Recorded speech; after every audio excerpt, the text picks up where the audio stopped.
ਬਲਬੀਰ ਪਰਵਾਨਾ ਦਾ novel ਹੈ ਸੁਪਨੇ ਤੇ ਪਰਛਾਵੇਂ। ਪਹਿਲਾ ਭਾਗ। ਜੀਤੀ ਨੇ ਕਿਤਾਬਾਂ ਇੱਕ ਪਾਸੇ ਰੱਖੀਆਂ ਤੇ ਉੱਠ ਪਈ। ਵਿਹੜੇ 'ਚ ਸੁੱਕਣੇ ਪਾਏ ਮੱਕੀ ਦੇ ਦਾਣਿਆਂ ਨਾਲ ਖੇਡਦਾ ਛੋਟਾ ਜੀਤੂ ਉਹਨਾਂ ਨੂੰ ਖਿਲਾਰ ਰਿਹਾ ਸੀ। ਉਹਨੇ ਉਹਨੂੰ ਝਿੜਕਿਆ, ਤੈਨੂੰ ਚੈਨ ਨਹੀਂ ਵੀ ਆਉਂਦਾ? 8 ਕੁ ਸਾਲਾਂ ਦੇ ਜੀਤੂ ਨੇ ਇੱਕ ਪਲ ਸਾਹਮਣੇ ਖੜੀ ਆਪਣੀ ਵੱਡੀ ਭੈਣ ਵੱਲ ਤੱਕਿਆ ਤੇ ਮੁੜ ਆਪਣੀ ਖੇਡੇ ਲੱਗ ਗਿਆ, ਜਿਵੇਂ ਜੀਤੀ ਨੇ ਉਹਨੂੰ ਕੁਝ ਆਖਿਆ ਹੀ ਨਾ ਹੋਵੇ, ਇੰਜ ਜਿਵੇਂ ਕਿਸੇ ਹੋਰ ਨੂੰ ਝਿੜਕਿਆ ਹੋਵੇ। ਤੈਨੂੰ ਕੀ ਆਂਦੀ ਪਈਆਂ? ਉੱਠ, ਦਾਣੇ ਨਾ ਖਿਲਾਰ। ਜੀਤੀ ਕੁਝ ਖਿੱਚ ਕੇ ਪਈ। ਜੀਤੂ ਤਦ ਵੀ ਨਾ ਹਟਿਆ ਤਾਂ ਉਹਨੇ ਬਾਹੋਂ ਫੜ ਉਹਨੂੰ ਦਾਣਿਆਂ ਤੋਂ ਉਠਾ ਦਿੱਤਾ।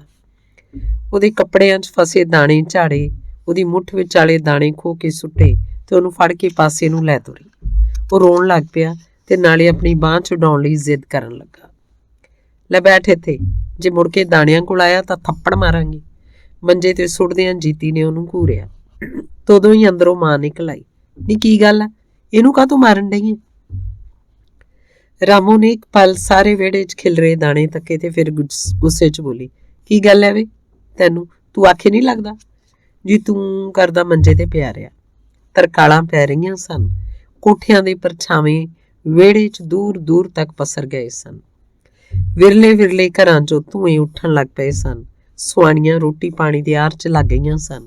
ਜੀਤੀ ਮੁੜ ਕਿਤਾਬਾਂ ਕੋਲ ਜਾ ਕੇ ਬੈਠਣ ਲੱਗੀ ਤਾਂ ਰਾਮੋ ਨੇ ਆਖਿਆ, ਹੁਣ ਤੂੰ ਪੜ੍ਹਾਈ ਦਾ ਕੰਮ ਜਾਣਦੇ, ਉੱਠ ਤੇ ਅੱਗ ਬਾਲ।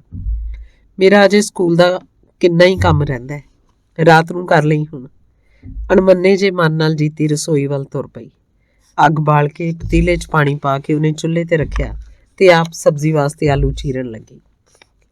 ਗਿੱਲੀਆਂ ਲੱਕੜਾਂ ਬਲ ਘੱਟ ਤੇ ਧੁੱਖ ਜ਼ਿਆਦਾ ਰਹੀਆਂ ਸਨ। ਸਾਰੀ ਸਵਾਤ ਧੂਏ ਨਾਲ ਭਰ ਗਈ। ਧੂਏ ਨਾਲ ਉਹਦਾ ਬੁਰਾ ਹਾਲ ਹੋ ਗਿਆ। ਅੱਖਾਂ 'ਚੋਂ ਪਾਣੀ ਵਹਿ ਤੁਰਿਆ। ਚੁੰਨੀ ਨਾਲ ਅੱਖਾਂ ਪੂੰਝਦੀ ਉਹ ਆਲੂਆਂ ਵਾਲਾ ਚੀਕੂ ਲੈ ਕੇ ਬਾਹਰ ਮੰਜੇ ਤੇ ਆ ਬੈਠੀ। ਸਵਾਤ ਅੰਦਰੋਂ ਧੂਆ ਨਿਕਲਦਾ ਵਲ ਵਿੰਗ ਖਾਂਦਾ ਅਸਮਾਨ ਵੱਲ ਚੜ ਰਿਹਾ ਸੀ। ਰੋਣੋਂ ਚੁੱਪ ਕਰ ਗਿਆ ਜੀਤੂ ਹੁਣ ਵਿਹੜੇ 'ਚ ਇੱਕ ਪਾਸੇ ਬੱਝੀਆਂ ਭੇਡਾਂ ਨਾਲ ਖੇਡ ਰਿਹਾ ਸੀ। ਘਾਹ ਚੁੱਕ ਕੇ ਪਾਵੇ ਅੰਦਰੋਂ ਇਹਨਾਂ ਨੂੰ। ਵਿਹੜੇ 'ਚ ਪੂਰਬ ਦੀ ਨੁਕਰੇ ਇੱਕ ਪਾਸੇ ਪਸ਼ੂਆਂ ਵਾਲਾ ਢਾਰਾ ਸੀ ਤੇ ਨਾਲ ਹੀ ਪਸ਼ੂ ਬੱਝੇ ਸਨ। ਇੱਕ ਪਾਸੇ ਕਰਕੇ 2 ਭੇਡਾਂ ਬੱਝੀਆਂ ਹੋਈਆਂ ਸਨ। ਵਿਹੜੇ 'ਚ ਸੁੱਕਣੇ ਪਏ ਦਾਣਿਆਂ ਨੂੰ ਇਕੱਠੇ ਕਰ ਰਾਮੋ ਬੋਰੀ 'ਚ ਪਾਉਣ ਲੱਗੀ। ਦੂਰ ਵਿਹੜੇ 'ਚ ਖਿਲਰੇ ਇਕੱਲੇ ਦੁਕੱਲੇ ਦਾਣਿਆਂ ਨੂੰ ਚਿੜੀਆਂ ਚੁਗ ਰਹੀਆਂ ਸਨ। ਜੀਤੀਏ, ਤੂੰ ਕੰਮ ਨੂੰ ਜ਼ਰਾ ਛੋਲਾ ਹੱਥ ਮਾਰ, ਗਿੱਲਾ ਪੀਣ ਪਾ ਕੇ ਨਾ ਬੈਠੀ ਰਹਿ। ਆਖਰੀ ਆਲੂ ਚੀਰ ਕੇ ਜੀਤੀ ਛਿੱਕੂ ਲੈ ਕੇ ਰਸੋਈ ਅੰਦਰ ਗਈ। ਚੁੱਲ੍ਹੇ 'ਚ ਅੱਗ ਹੁਣ ਲਟਾਲਟ ਬਲ ਰਹੀ ਸੀ। ਉੱਤੇ ਰੱਖਿਆ ਪਤੀਲੇ 'ਚ ਪਾਣੀ ਉਬਲ ਰਿਹਾ ਸੀ। ਉਹਨੇ ਸਬਜ਼ੀ ਚਾੜ ਦਿੱਤੀ ਤੇ ਫਿਰ ਚੌਲ ਲੈਣ ਅੰਦਰ ਨੂੰ ਗਈ। ਅੰਦਰੋਂ ਥਾਲੀ 'ਚ ਚੌਲ ਲਿਆ ਜੋ ਵਿਹੜੇ 'ਚ ਧੋਈ ਰਹੀ ਸੀ ਕਿ ਉੱਤਰ ਵੰਨੀਓ ਪਗਡੰਡੀ ਤੋਂ ਨਿੰਮੋ ਉਹਨਾਂ ਦੇ ਵਿਹੜੇ 'ਚ ਲੰਘ ਆਈ। ਆ ਨਹੀਂ ਬਾਗ ਵੱਲ ਚੱਲੀਏ? ਗਾਂ ਲੰਘ ਆ, ਦਰਿਆ ਤੇ ਨਹੀਂ ਪੈਂਦਾ ਅੱਗੇ। ਜੀਤੀ ਉਸ ਵੱਲ ਤੱਕ ਕੇ ਮੁਸਕਰਾ ਪਈ। ਉਸ ਧੋਤੇ ਚੌਲ ਘਰੇਥਣੀ ਤੇ ਰੱਖ ਦਿੱਤੇ ਤੇ ਦੋਵੇਂ ਸਹੇਲੀਆਂ ਗੱਲੀਂ ਪੈ ਗਈਆਂ, ਹੱਸਦੀਆਂ ਰਹੀਆਂ, ਮੁਸਕਰਾਉਂਦੀਆਂ ਰਹੀਆਂ। ਚੱਲ ਅੜੀਏ, ਬਾਹਰ ਨੂੰ ਚੱਲੀਏ, ਮਾਂ ਨੂੰ ਆ ਲੈਣ ਦੇ ਚੌਂਕੇ 'ਚ, ਫੇਰ ਚੱਲਦੀਆਂ। ਰਾਮੋ ਪਰੇ ਲਵੇਰੀਆਂ ਨੂੰ ਘਾਹ ਪਾਉਂਦੀ ਪਈ ਸੀ। ਫਿਰ ਉਹਨੇ ਹਾਲੀਆਂ ਨੂੰ ਤੂੜੀ ਪਾਈ ਤੇ ਰਸੋਈ ਵੱਲ ਤੁਰ ਪਈ। ਮਾਂ, ਅਸੀਂ ਬਾਹਰ ਨੂੰ ਚੱਲੀਆਂ, ਛੇਤੀ ਆ ਜਿਓ, ਅਜੇ ਕਿੰਨਾ ਕੰਮ ਪਿਆ ਕਰਨ ਵਾਲਾ। ਮਗਰੋਂ ਮਾਂ ਨੇ ਆਖਿਆ ਪਰ ਉਹ ਅਣਸੁਣਿਆ ਜਿਹਾ ਕਰ ਤੁਰ ਪਈਆਂ। ਢਲਾਣ ਉੱਤਰਦੀ ਵਲ ਵਿੰਗ ਖਾਂਦੀ ਪਗਡੰਡੀ ਤੇ ਉਹ ਹੇਠਾਂ ਉਤਰਨ ਲੱਗੀਆਂ। ਹੇਠਾਂ ਵਾਦੀ 'ਚ ਨਿੰਮੋ ਹੋਰਾਂ ਦਾ ਸੰਤਰਿਆਂ ਦਾ ਤੇ ਜੀਤੀ ਹੋਰਾਂ ਦਾ ਅੰਬਾਂ ਦਾ ਬਾਗ ਸੀ। ਹੋਰ ਵੀ ਕਈਆਂ ਦੇ ਬਾਗ ਸਨ। ਅਲੂਚੇ, ਨਾਖਾਂ, ਅੰਬ, ਅਮਰੂਦ, ਨਾਸ਼ਪਤੀਆਂ ਦੇ ਰੁੱਖਾਂ ਨਾਲ ਵਾਦੀ ਭਰੀ ਹੋਈ ਸੀ। ਫਸਲਾਂ ਦੇ ਖੇਤ ਸਨ। ਬੇਹੱਦ ਹੀ ਉਪਜਾਊ ਸੀ ਉਹ ਵਾਦੀ ਤੇ ਵਾਦੀ 'ਚ ਹੀ ਪਰਲੇ ਪਹਾੜ ਤੇ ਪੈਰਾਂ 'ਚ ਖੱਡ ਵਹਿੰਦੀ ਸੀ, ਜਿੱਥੋਂ ਪੀਣ ਲਈ ਪਾਣੀ ਆਲੇ ਦੁਆਲੇ ਦੇ ਲੋਕ ਖੜਦੇ ਸਨ। ਆਂਦੇ ਨੇ ਇੱਕ ਵੇਰਾ ਬੜਾ ਹੀ ਸੋਕਾ ਪਿਆ ਤੇ ਉਦੋਂ ਇਹ ਖੱਡ ਵੀ ਸੁੱਕ ਗਈ ਸੀ। ਤਦ ਇਸ ਇਲਾਕੇ ਦੇ ਲੋਕ 7 ਕੋਹ ਤੇ ਵਹਿੰਦੇ ਬਿਆਸ ਦਰਿਆ ਤੋਂ ਪਾਣੀ ਲਿਆ ਕੇ ਪੀਂਦੇ ਸਨ, ਪਰ ਉਦੋਂ ਵਰਗੀ ਕਰੋਪੀ ਮੁੜ ਕੇ ਕਦੀ ਨਹੀਂ ਸੀ ਆਈ। ਉਂਝ ਹੁਣ ਤੇ ਵਾਟਰ ਸਪਲਾਈ ਮਹਿਕਮੇ ਵਾਲੇ ਵੀ ਇਸ ਪਹਾੜੀ ਤੇ ਪਾਣੀ ਪਹੁੰਚਾਉਣ ਦੀ ਕੋਸ਼ਿਸ਼ ਕਰ ਰਹੇ ਸਨ। ਪਹਾੜਾਂ 'ਚ ਨਾਲਾਂ ਦੱਬੀਆਂ ਜਾ ਰਹੀਆਂ ਸਨ। ਦੂਰ ਪਹਾੜ ਦੀ ਸਿਖਰ ਤੇ ਪਾਣੀ ਵਾਲੀ ਟੈਂਕੀ ਬਣ ਰਹੀ ਸੀ। ਪਥਰੀਲੀ ਵਲ ਵਿੰਗ ਖਾਂਦੀ ਪਗਡੰਡੀ ਤੇ ਸੰਭਲ ਪੱਬ ਧਰਦੀਆਂ ਉਹ ਹੇਠਾਂ ਉਤਰ ਆਈਆਂ। ਪਗਡੰਡੀ ਦੇ ਦੋਹੀਂ ਪਾਸੇ ਸੰਘਣਾ ਜੰਗਲ ਸੀ। ਫਲਾਈਆਂ ਦੇ ਰੁੱਖਾਂ ਦੀਆਂ ਟਾਹਣੀਆਂ ਉੱਪਰ ਜਾ ਕੇ ਇੱਕ ਦੂਜੀ 'ਚ ਫਸੀਆਂ ਇੰਝ ਲੱਗਦੀਆਂ ਜਿਵੇਂ ਗਲਵੱਕੜੀ ਪਾ ਕੇ ਮਿਲ ਰਹੀਆਂ ਹੋਣ। ਪਹਾੜ ਦੀ ਸਿਖਰ ਤੇ ਪਿੰਡ ਦੂਰ ਰਹਿ ਗਿਆ ਸੀ। ਹਰੀ ਭਰੀ ਵਾਦੀ ਚੋਂ ਜੀਤੀ ਨੇ ਉੱਪਰ ਪਿੰਡ ਵੱਲ ਨਿਗਾਹ ਮਾਰੀ ਤਾਂ ਰੁੱਖਾਂ ਓਲਿਓਂ ਕੁਝ ਵੀ ਨਹੀਂ ਸੀ ਦਿੰਦਾ। ਕਿਤੋਂ ਹੀ ਰੁੱਖਾਂ ਵਿੱਚ ਹੀ ਝਾਕਦੀ ਕੋਈ ਕੰਧ ਦਿਸਦੀ, ਨਹੀਂ ਤੇ ਇੰਜ ਲੱਗਦਾ ਜਿਵੇਂ ਜੰਗਲ ਹੀ ਹੋਵੇ। ਕਿਤੋਂ ਕਿਤੋਂ ਤਾਂ ਵੱਲ ਜਾਂਦੀ ਹੋਈ ਪਗਡੰਡੀ ਵੀ ਢਲਾਣ ਤੇ ਦਿਸ ਪੈਂਦੀ। ਪਗਡੰਡੀ ਕੰਢੇ ਉੱਗੇ ਇੱਕ ਝਾੜੀ ਦਿਆਂ ਕੰਡਿਆਂ ਨਾਲ ਜੀਤੀ ਦੀ ਚੁੰਨੀ ਦਾ ਲੜ ਅੜ ਗਿਆ। ਤੁਰੀ ਜਾਂਦੀ ਦੇ ਉਹਦੇ ਪੈਰ ਰੁਕ ਗਏ ਤੇ ਉਹ ਕੰਡਿਆਂ ਤੋਂ ਚੁੰਨੀ ਛੁਡਾਉਣ ਲੱਗੀ। ਦੇਖ ਲੈ, ਬੂਟੇ ਵੀ ਤੈਨੂੰ ਕਿੰਜ ਪਿਆਰ ਕਰਦੇ ਆ, ਨਿੰਮੋ ਆਖਦੀ ਹੱਸ ਪਈ। ਜੀਤੀ ਉਸ ਵੱਲ ਤੱਕ ਮੁਸਕਰਾਈ ਤੇ ਚੁੰਨੀ ਛੁਡਾ ਕੇ ਉਹਦੀਆਂ ਅੱਖਾਂ 'ਚ ਤੱਕਦਿਆਂ ਉਹਨੇ ਆਖਿਆ, ਤੂੰ ਕੋਈ ਤਾਂ ਸਿੱਧੀ ਗੱਲ ਕਰਿਆ ਕਰ। ਮਾਤੜਾਂ ਦੀਆਂ ਗੱਲਾਂ ਤੈਨੂੰ ਪੁੱਠੀਆਂ ਹੀ ਲੱਗਣਗੀਆਂ। ਤੂੰ ਸਾਨੂੰ ਹੁਣ ਕਿੱਥੇ ਸਿਆਣਦੀ ਹੈ? ਕਿਉਂ ਸਿਆਣਦੀ ਕਿਉਂ ਨਹੀਂ? ਨੀ ਰਾਜੇਸ਼ ਨਾਲ ਕੀ ਗੱਲ ਹੋ ਗਈ ਸੀ? ਹੋਣਾ ਕੀ ਸੀ ਅੜੀਏ? ਹੱਸ ਕੇ ਬੋਲ ਪੈਂਦੀ ਸੀ। ਇਹਦੇ ਉਹ ਪਤਾ ਨਹੀਂ ਆਪਣੇ ਮਨ 'ਚ ਕੀ ਕੀ ਅਰਥ ਕੱਢਦਾ ਰਿਹਾ। ਕੱਲ ਗਰਾਊਂਡ 'ਚ ਤੁਰੀ ਜਾਂਦੀ ਨੂੰ ਉਹਨੇ ਇੱਕ ਭੈੜੀ ਜੀ ਗੱਲ ਕਹਿਤੀ। ਮੈਨੂੰ ਗੁੱਸਾ ਆਇਆ ਭਈ ਇਹਨੇ ਵੀ ਮੈਨੂੰ ਖਾਣ ਵਾਲੀ ਟੌਫੀ ਸਮਝਿਆ। ਜਦੋਂ ਜੀ ਕੀਤਾ ਮੂੰਹ 'ਚ ਪਾ ਲਈ, ਮੈਂ ਚਪੇੜ ਕੱਢ ਮਾਰੀ। ਫਿਰ ਪ੍ਰਿੰਸੀਪਲ ਕੋਲ ਸ਼ਿਕਾਇਤ ਕਾਹਤੋਂ ਲਾਈ? ਮੈਂ ਕਿੱਥੇ ਲਾਈ ਸੀ? ਉਹ ਤੇ ਰੱਬ ਕੁਦਰਤੀ ਉਧਰੋਂ ਤੁਰੇ ਆ ਰਹੇ ਸਨ। ਉਹਨੂੰ ਚਪੇੜ ਮਾਰਦੀ ਨੂੰ ਵੇਖ ਲਿਆ। ਆ ਰੂਪ ਤੇ ਆਏ ਲੋੜੇ ਤੱਕ ਕੇ ਭਲਾ ਕਿਹੜਾ ਹੋਸ਼ ਰੱਖ ਸਕੂ? ਨਿੰਮੋ ਹੱਸ ਪਈ। ਖਲੋ ਤੇਰੀ ਹਰਾਂਬੜੇ। ਜੀਤੀ ਉਹਦੇ ਧੱਫਾ ਮਾਰਨ ਲਈ ਔਲੀ, ਪਰ ਉਹ ਛੜੱਪਾ ਮਾਰ ਕੇ ਦੂਰ ਜਾ ਖਲੋਤੀ। ਵਾਦੀ 'ਚ ਸੂਰਜ ਪਹਾੜ ਦੇ ਓਲੇ ਹੋ ਜਾਣ ਤੇ ਦਿਸਣੋਂ ਬੰਦ ਹੋ ਗਿਆ ਸੀ। ਸਾਰੀ ਦੀ ਸਾਰੀ ਵਾਦੀ ਛਾਂ ਨਾਲ ਭਰ ਗਈ ਸੀ। ਦੂਰ ਸਾਹਮਣਲੇ ਪਹਾੜ ਦੀ ਢਲਾਣ ਤੇ ਸੂਰਜ ਦੀਆਂ ਕਿਰਨਾਂ ਅਜੇ ਵਿਛੀਆਂ ਹੋਈਆਂ ਸਨ। ਸੁਨਹਿਰੀ ਧੁੱਪ 'ਚ ਰੁੱਖਾਂ ਬੂਟਿਆਂ ਦੇ ਪੱਤੇ ਬੇਹੱਦ ਪਿਆਰੇ ਪਿਆਰੇ ਲੱਗਦੇ। ਬਾਗ 'ਚ ਕਿੰਨਾ ਹੀ ਚਿਰੋਂ ਫਿਰਦੀਆਂ ਰਹੀਆਂ। ਮੁੜਨ ਲੱਗਿਆਂ ਸਾਹਮਣਲੇ ਪਹਾੜ ਦੀ ਸਿਖਰ ਤੇ ਹੀ ਹੁਣ ਧੁੱਪ ਰਹਿ ਗਈ ਸੀ। ਸੂਰਜ ਡੁੱਬਣ ਹੀ ਵਾਲਾ ਸੀ। ਅੰਨੀਏ, ਘਰ ਪੁੱਜਦਿਆਂ ਤਾਂ ਹੀ ਹਨੇਰਾ ਹੋ ਜਾਣਾ। ਮਾਂ ਨੇ ਗਾਲਾਂ ਕੱਢਣੀਆਂ। ਜੀਤੀ ਨੇ ਆਖਿਆ ਤਾਂ ਉਹਨਾਂ ਦੇ ਪੈਰਾਂ 'ਚ ਕੁਝ ਤੇਜ਼ੀ ਆ ਗਈ। ਵਾਦੀ 'ਚ ਦੂਰ ਕਿਤੇ ਕੋਇਲ ਹਾਲੇ ਤਾਈਂ ਵੀ ਬੋਲੀ ਜਾ ਰਹੀ ਸੀ। ਅੰਗ ਦੂਸਰਾ। ਤਿਆਰ ਹੋ ਆਦਮ ਕੱਦ ਸ਼ੀਸ਼ੇ 'ਚੋਂ ਉਹਨੇ ਆਪਣੇ ਆਪ ਨੂੰ ਆਖਰੀ ਵਾਰ ਤੱਕਿਆ ਤਾਂ ਉਹਦਾ ਆਪਣੇ ਆਪ ਨੂੰ ਆਪ ਹੀ ਚੁੰਮ ਲੈਣ ਨੂੰ ਜੀ ਕੀਤਾ। 17 ਵਰ੍ਹਿਆਂ 'ਚ ਧੜਕ ਰਹੀ ਉਹਦੀ ਜਵਾਨੀ ਦੇ ਰੂਪ ਦੀ ਝਾਲ ਜਿਵੇਂ ਸ਼ੀਸ਼ਾ ਝੱਲ ਨਾ ਸਕਿਆ ਹੋਵੇ। ਆਪਣੇ ਆਪ ਨੂੰ ਤੱਕ ਆਪ ਹੀ ਉਹਨੂੰ ਪਤਾ ਨਹੀਂ ਕਿਉਂ ਸੰਗ ਜੀ ਆ ਗਈ। ਗਲ 'ਚ ਪਾਈ ਚੁੰਨੀ ਨੂੰ ਉਹਨੇ ਹਿੱਕ ਤੇ ਸੁੱਟਿਆ ਤੇ ਕਿਤਾਬਾਂ ਫੜ ਜੀਤੂ ਨੂੰ ਨਾਲ ਲੈ ਸਕੂਲ ਨੂੰ ਤੁਰ ਪਈ। ਉੱਥੇ 3 ਕੋਹ ਦੂਰ ਰੇ ਦੇ ਸੀਨੀਅਰ ਸੈਕੰਡਰੀ ਸਕੂਲ 'ਚੋਂ ਸੀਨੀਅਰ ਸੈਕੰਡਰੀ 'ਚ ਪੜ੍ਹਦੀ ਸੀ। ਉਸੇ ਸਕੂਲ 'ਚ ਜੀਤੂ ਚੌਥੀ 'ਚ ਪੜ੍ਹਦਾ ਸੀ। ਉਹਨਾਂ ਦੇ ਘਰ ਤੋਂ ਕੁਝ ਹਟਵਾਂ ਉਹ ਸੀ ਪਹਾੜੀ ਦੀ ਢਲਾਣ ਤੇ ਪਗਡੰਡੀ ਦੇ ਕੰਢੇ ਤੇ ਨਿੰਮੋ ਹੋਰਾਂ ਦਾ ਘਰ ਸੀ। ਉਹਦੇ ਘਰ ਤੱਕ ਜਾਂ ਉਹਨੂੰ ਆਵਾਜ਼ ਮਾਰੀ। ਉਹ ਪਹਿਲਾਂ ਹੀ ਤਿਆਰ ਬੈਠੀ ਸੀ ਤੇ ਕਿਤਾਬਾਂ ਫੜ ਘਰੋਂ ਨਿਕਲ ਤੁਰੀ। ਨੀ ਟੂਣੇ ਹਾਰੀਏ, ਅੱਜ ਕਿਹਨੂੰ ਪੱਟਣ ਦੀ ਸਲਾਹ? ਤੈਨੂੰ 1000 ਵਾਰੀ ਆਖਿਆ ਵੀ ਇੰਨੀ ਬਣ ਫੱਬ ਕੇ ਨਾ ਰਿਹਾ ਕਰ। ਜੇ ਕਿਸੇ ਨਜ਼ਰ ਲਾ ਦਿੱਤੀ ਤਾਂ? ਨਿੰਮੋ ਅੱਗੋਂ ਗੱਲ ਅਧੂਰੀ ਛੱਡ ਉਹਦੀਆਂ ਅੱਖਾਂ 'ਚ ਤੱਕ ਹੱਸ ਪਈ। ਜੀਤੀ ਵੀ ਅੱਗੋਂ ਹੱਸ ਪਈ ਤੇ ਫਿਰ ਰਤਾ ਕੋ ਬੁੱਲ ਘੁੱਟ ਕੇ ਆਖਣ ਲੱਗੀ, ਤੂੰ ਕਿਹੜਾ ਘੱਟ ਹੈ? ਆਪਣੀ ਫਿਕਰ ਕਰ, ਮੈਨੂੰ ਨਹੀਂ ਕੁਝ ਹੁੰਦਾ। ਨਾ ਆੜੀਏ, ਇੰਜ ਨਾ ਆਖ। ਪੁੰਨਿਆਂ ਦੇ ਹਸੀਨ ਚੰਨ ਨੂੰ ਛੱਡ ਕੇ ਭਲਾ ਤਾਰਿਆਂ ਵੱਲ ਕੌਣ ਤੱਕੂਗਾ? ਜੀਤੂ ਅੱਗੇ ਅੱਗੇ ਤੁਰਿਆ ਜਾ ਰਿਹਾ ਸੀ। ਕੁਝ ਢਲਾਣ ਉਤਰ ਕੇ ਪੂਰਬ ਬੰਨਿਓ ਆਉਂਦੀ ਪਗਡੰਡੀ ਤੋਂ ਆਉਂਦੇ ਉਸਦੇ ਕੁਝ ਜਮਾਤੀ ਉਸ ਨਾਲ ਰਲ ਗਏ। ਹੇਠਾਂ ਵੱਲ ਪਗਡੰਡੀ ਉੱਤੇ ਤੱਕਿਆ ਇੱਕਾ ਦੁੱਕਾ ਕੁੜੀਆਂ ਮੁੰਡੇ ਸਕੂਲ ਵੱਲ ਤੁਰੇ ਜਾਂਦੇ ਦਿਸ ਪੈਂਦੇ। ਪਗਡੰਡੀ ਤੇ ਸਕੂਲੀਆਂ ਨੇ ਰੌਣਕ ਲਾਈ ਹੋਈ ਸੀ। ਗੱਲਾਂ 'ਚ ਪਰਚੀਆਂ ਉਤੁਰੀਆਂ ਰਹੀਆਂ। ਸਾਹਮਣੇ ਖੱਡ ਤੋਂ ਪਾਰ ਦੂਸਰੇ ਪਹਾੜ ਦੀ ਢਲਾਣ ਉੱਤੇ ਸਕੂਲ ਦੀ ਬਿਲਡਿੰਗ ਦਿਸਣ ਲੱਗ ਪਈ ਸੀ। ਸਕੂਲ ਦੇ ਵਿਹੜੇ 'ਚ ਖੇਡਦੇ ਮੁੰਡੇ ਕੁੜੀਆਂ ਦਿਸਣ ਲੱਗ ਪਏ ਸੀ। ਅੱਜ ਅੰਗਰੇਜ਼ੀ ਦਾ ਕੰਮ ਵੀ ਨਹੀਂ ਕਰ ਹੋਇਆ, ਭਾਵੇਂ ਝਿੜਕਾਂ ਹੀ ਪੈਣ। ਚੱਲ ਵੇਖੀ ਜਾਏਗੀ, ਮੈਂ ਵੀ ਨਹੀਂ ਕੀਤਾ। ਖੱਡ ਟੱਪ ਕੇ ਸਕੂਲ ਦੇ ਵਿਹੜੇ 'ਚ ਹੁੰਦਿਆਂ ਉਹ ਆਪਣੀ ਕਲਾਸਰੂਮ ਵੱਲ ਵਧਣ ਲੱਗੀਆਂ। ਅੰਦਰ ਕਿਤਾਬਾਂ ਰੱਖੋ ਮੁੜ ਬਾਹਰ ਗਰਾਊਂਡ 'ਚ ਆਪਣੀਆਂ ਸਹੇਲੀਆਂ ਕੋਲ ਆ ਗਈਆਂ। ਸਾਰੀਆਂ ਹੀ ਔਲ ਕੇ ਮਿਲੀਆਂ। ਨਹੀਂ ਜੀਤੀਏ, ਰਾਜੇਸ਼ ਸਵੇਰ ਦਾ ਵਿਚਾਰਾ ਤੈਨੂੰ ਲੱਭਣ ਡਿਆ ਹੈ, ਉਹਨੂੰ ਜਾ ਕੇ ਮਿਲ ਲੈ ਪਹਿਲਾਂ, ਪੰਮੀ ਨੇ ਸ਼ਰਾਰਤ ਨਾਲ ਆਖਿਆ। ਅੜੀਏ ਤੂੰ ਹੀ ਝੱਟ ਸਾਰ ਦਿੰਦੀ ਮੇਰੀ ਥਾਂ। ਜੀਤੀ ਨੇ ਵੀ ਅੱਗੋਂ ਸ਼ਰਾਰਤ ਨਾਲ ਆਖਿਆ ਤਾਂ ਇੱਕ ਵਾਰ ਸਾਰੀਆਂ 'ਚ ਹੀ ਹਾਸੜ ਛਿੜ ਪਈ। ਕੱਲ ਤੂੰ ਵਿਚਾਰੇ ਦੀ ਚੰਗੀ ਮੁਰੰਮਤ ਕਰਵਾਈ, ਸ਼ਾਮੋ ਨੇ ਹੱਸਦਿਆਂ ਆਖਿਆ। ਇਸੇ ਦੀ ਨੀਤ ਦਾ ਸੀ, ਪਤਾ ਨਹੀਂ ਕੀ ਸਮਝਦਾ ਸੀ ਆਪਣੇ ਆਪ ਨੂੰ। ਤਦੋਂ ਹੀ ਸਕੂਲ ਲੱਗਣ ਦੀ ਘੰਟੀ ਵੱਜ ਗਈ, ਜਿਵੇਂ ਬਿਜਲੀ ਦਾ ਝਟਕਾ ਲੱਗਾ ਹੋਵੇ। ਸਕੂਲ ਦੇ ਵਿਹੜੇ 'ਚ ਖੇਡਾਂ, ਹਾਸੇ, ਸ਼ਰਾਰਤਾਂ ਸ਼ਾਂਤ ਹੋ ਗਈਆਂ। ਸਾਰੇ ਪ੍ਰਾਰਥਨਾ ਵਾਲੀ ਥਾਂ ਵੱਲ ਵਧਣ ਲੱਗੇ। ਰੌਲਾ ਚੁੱਪ ਹੋ ਗਿਆ।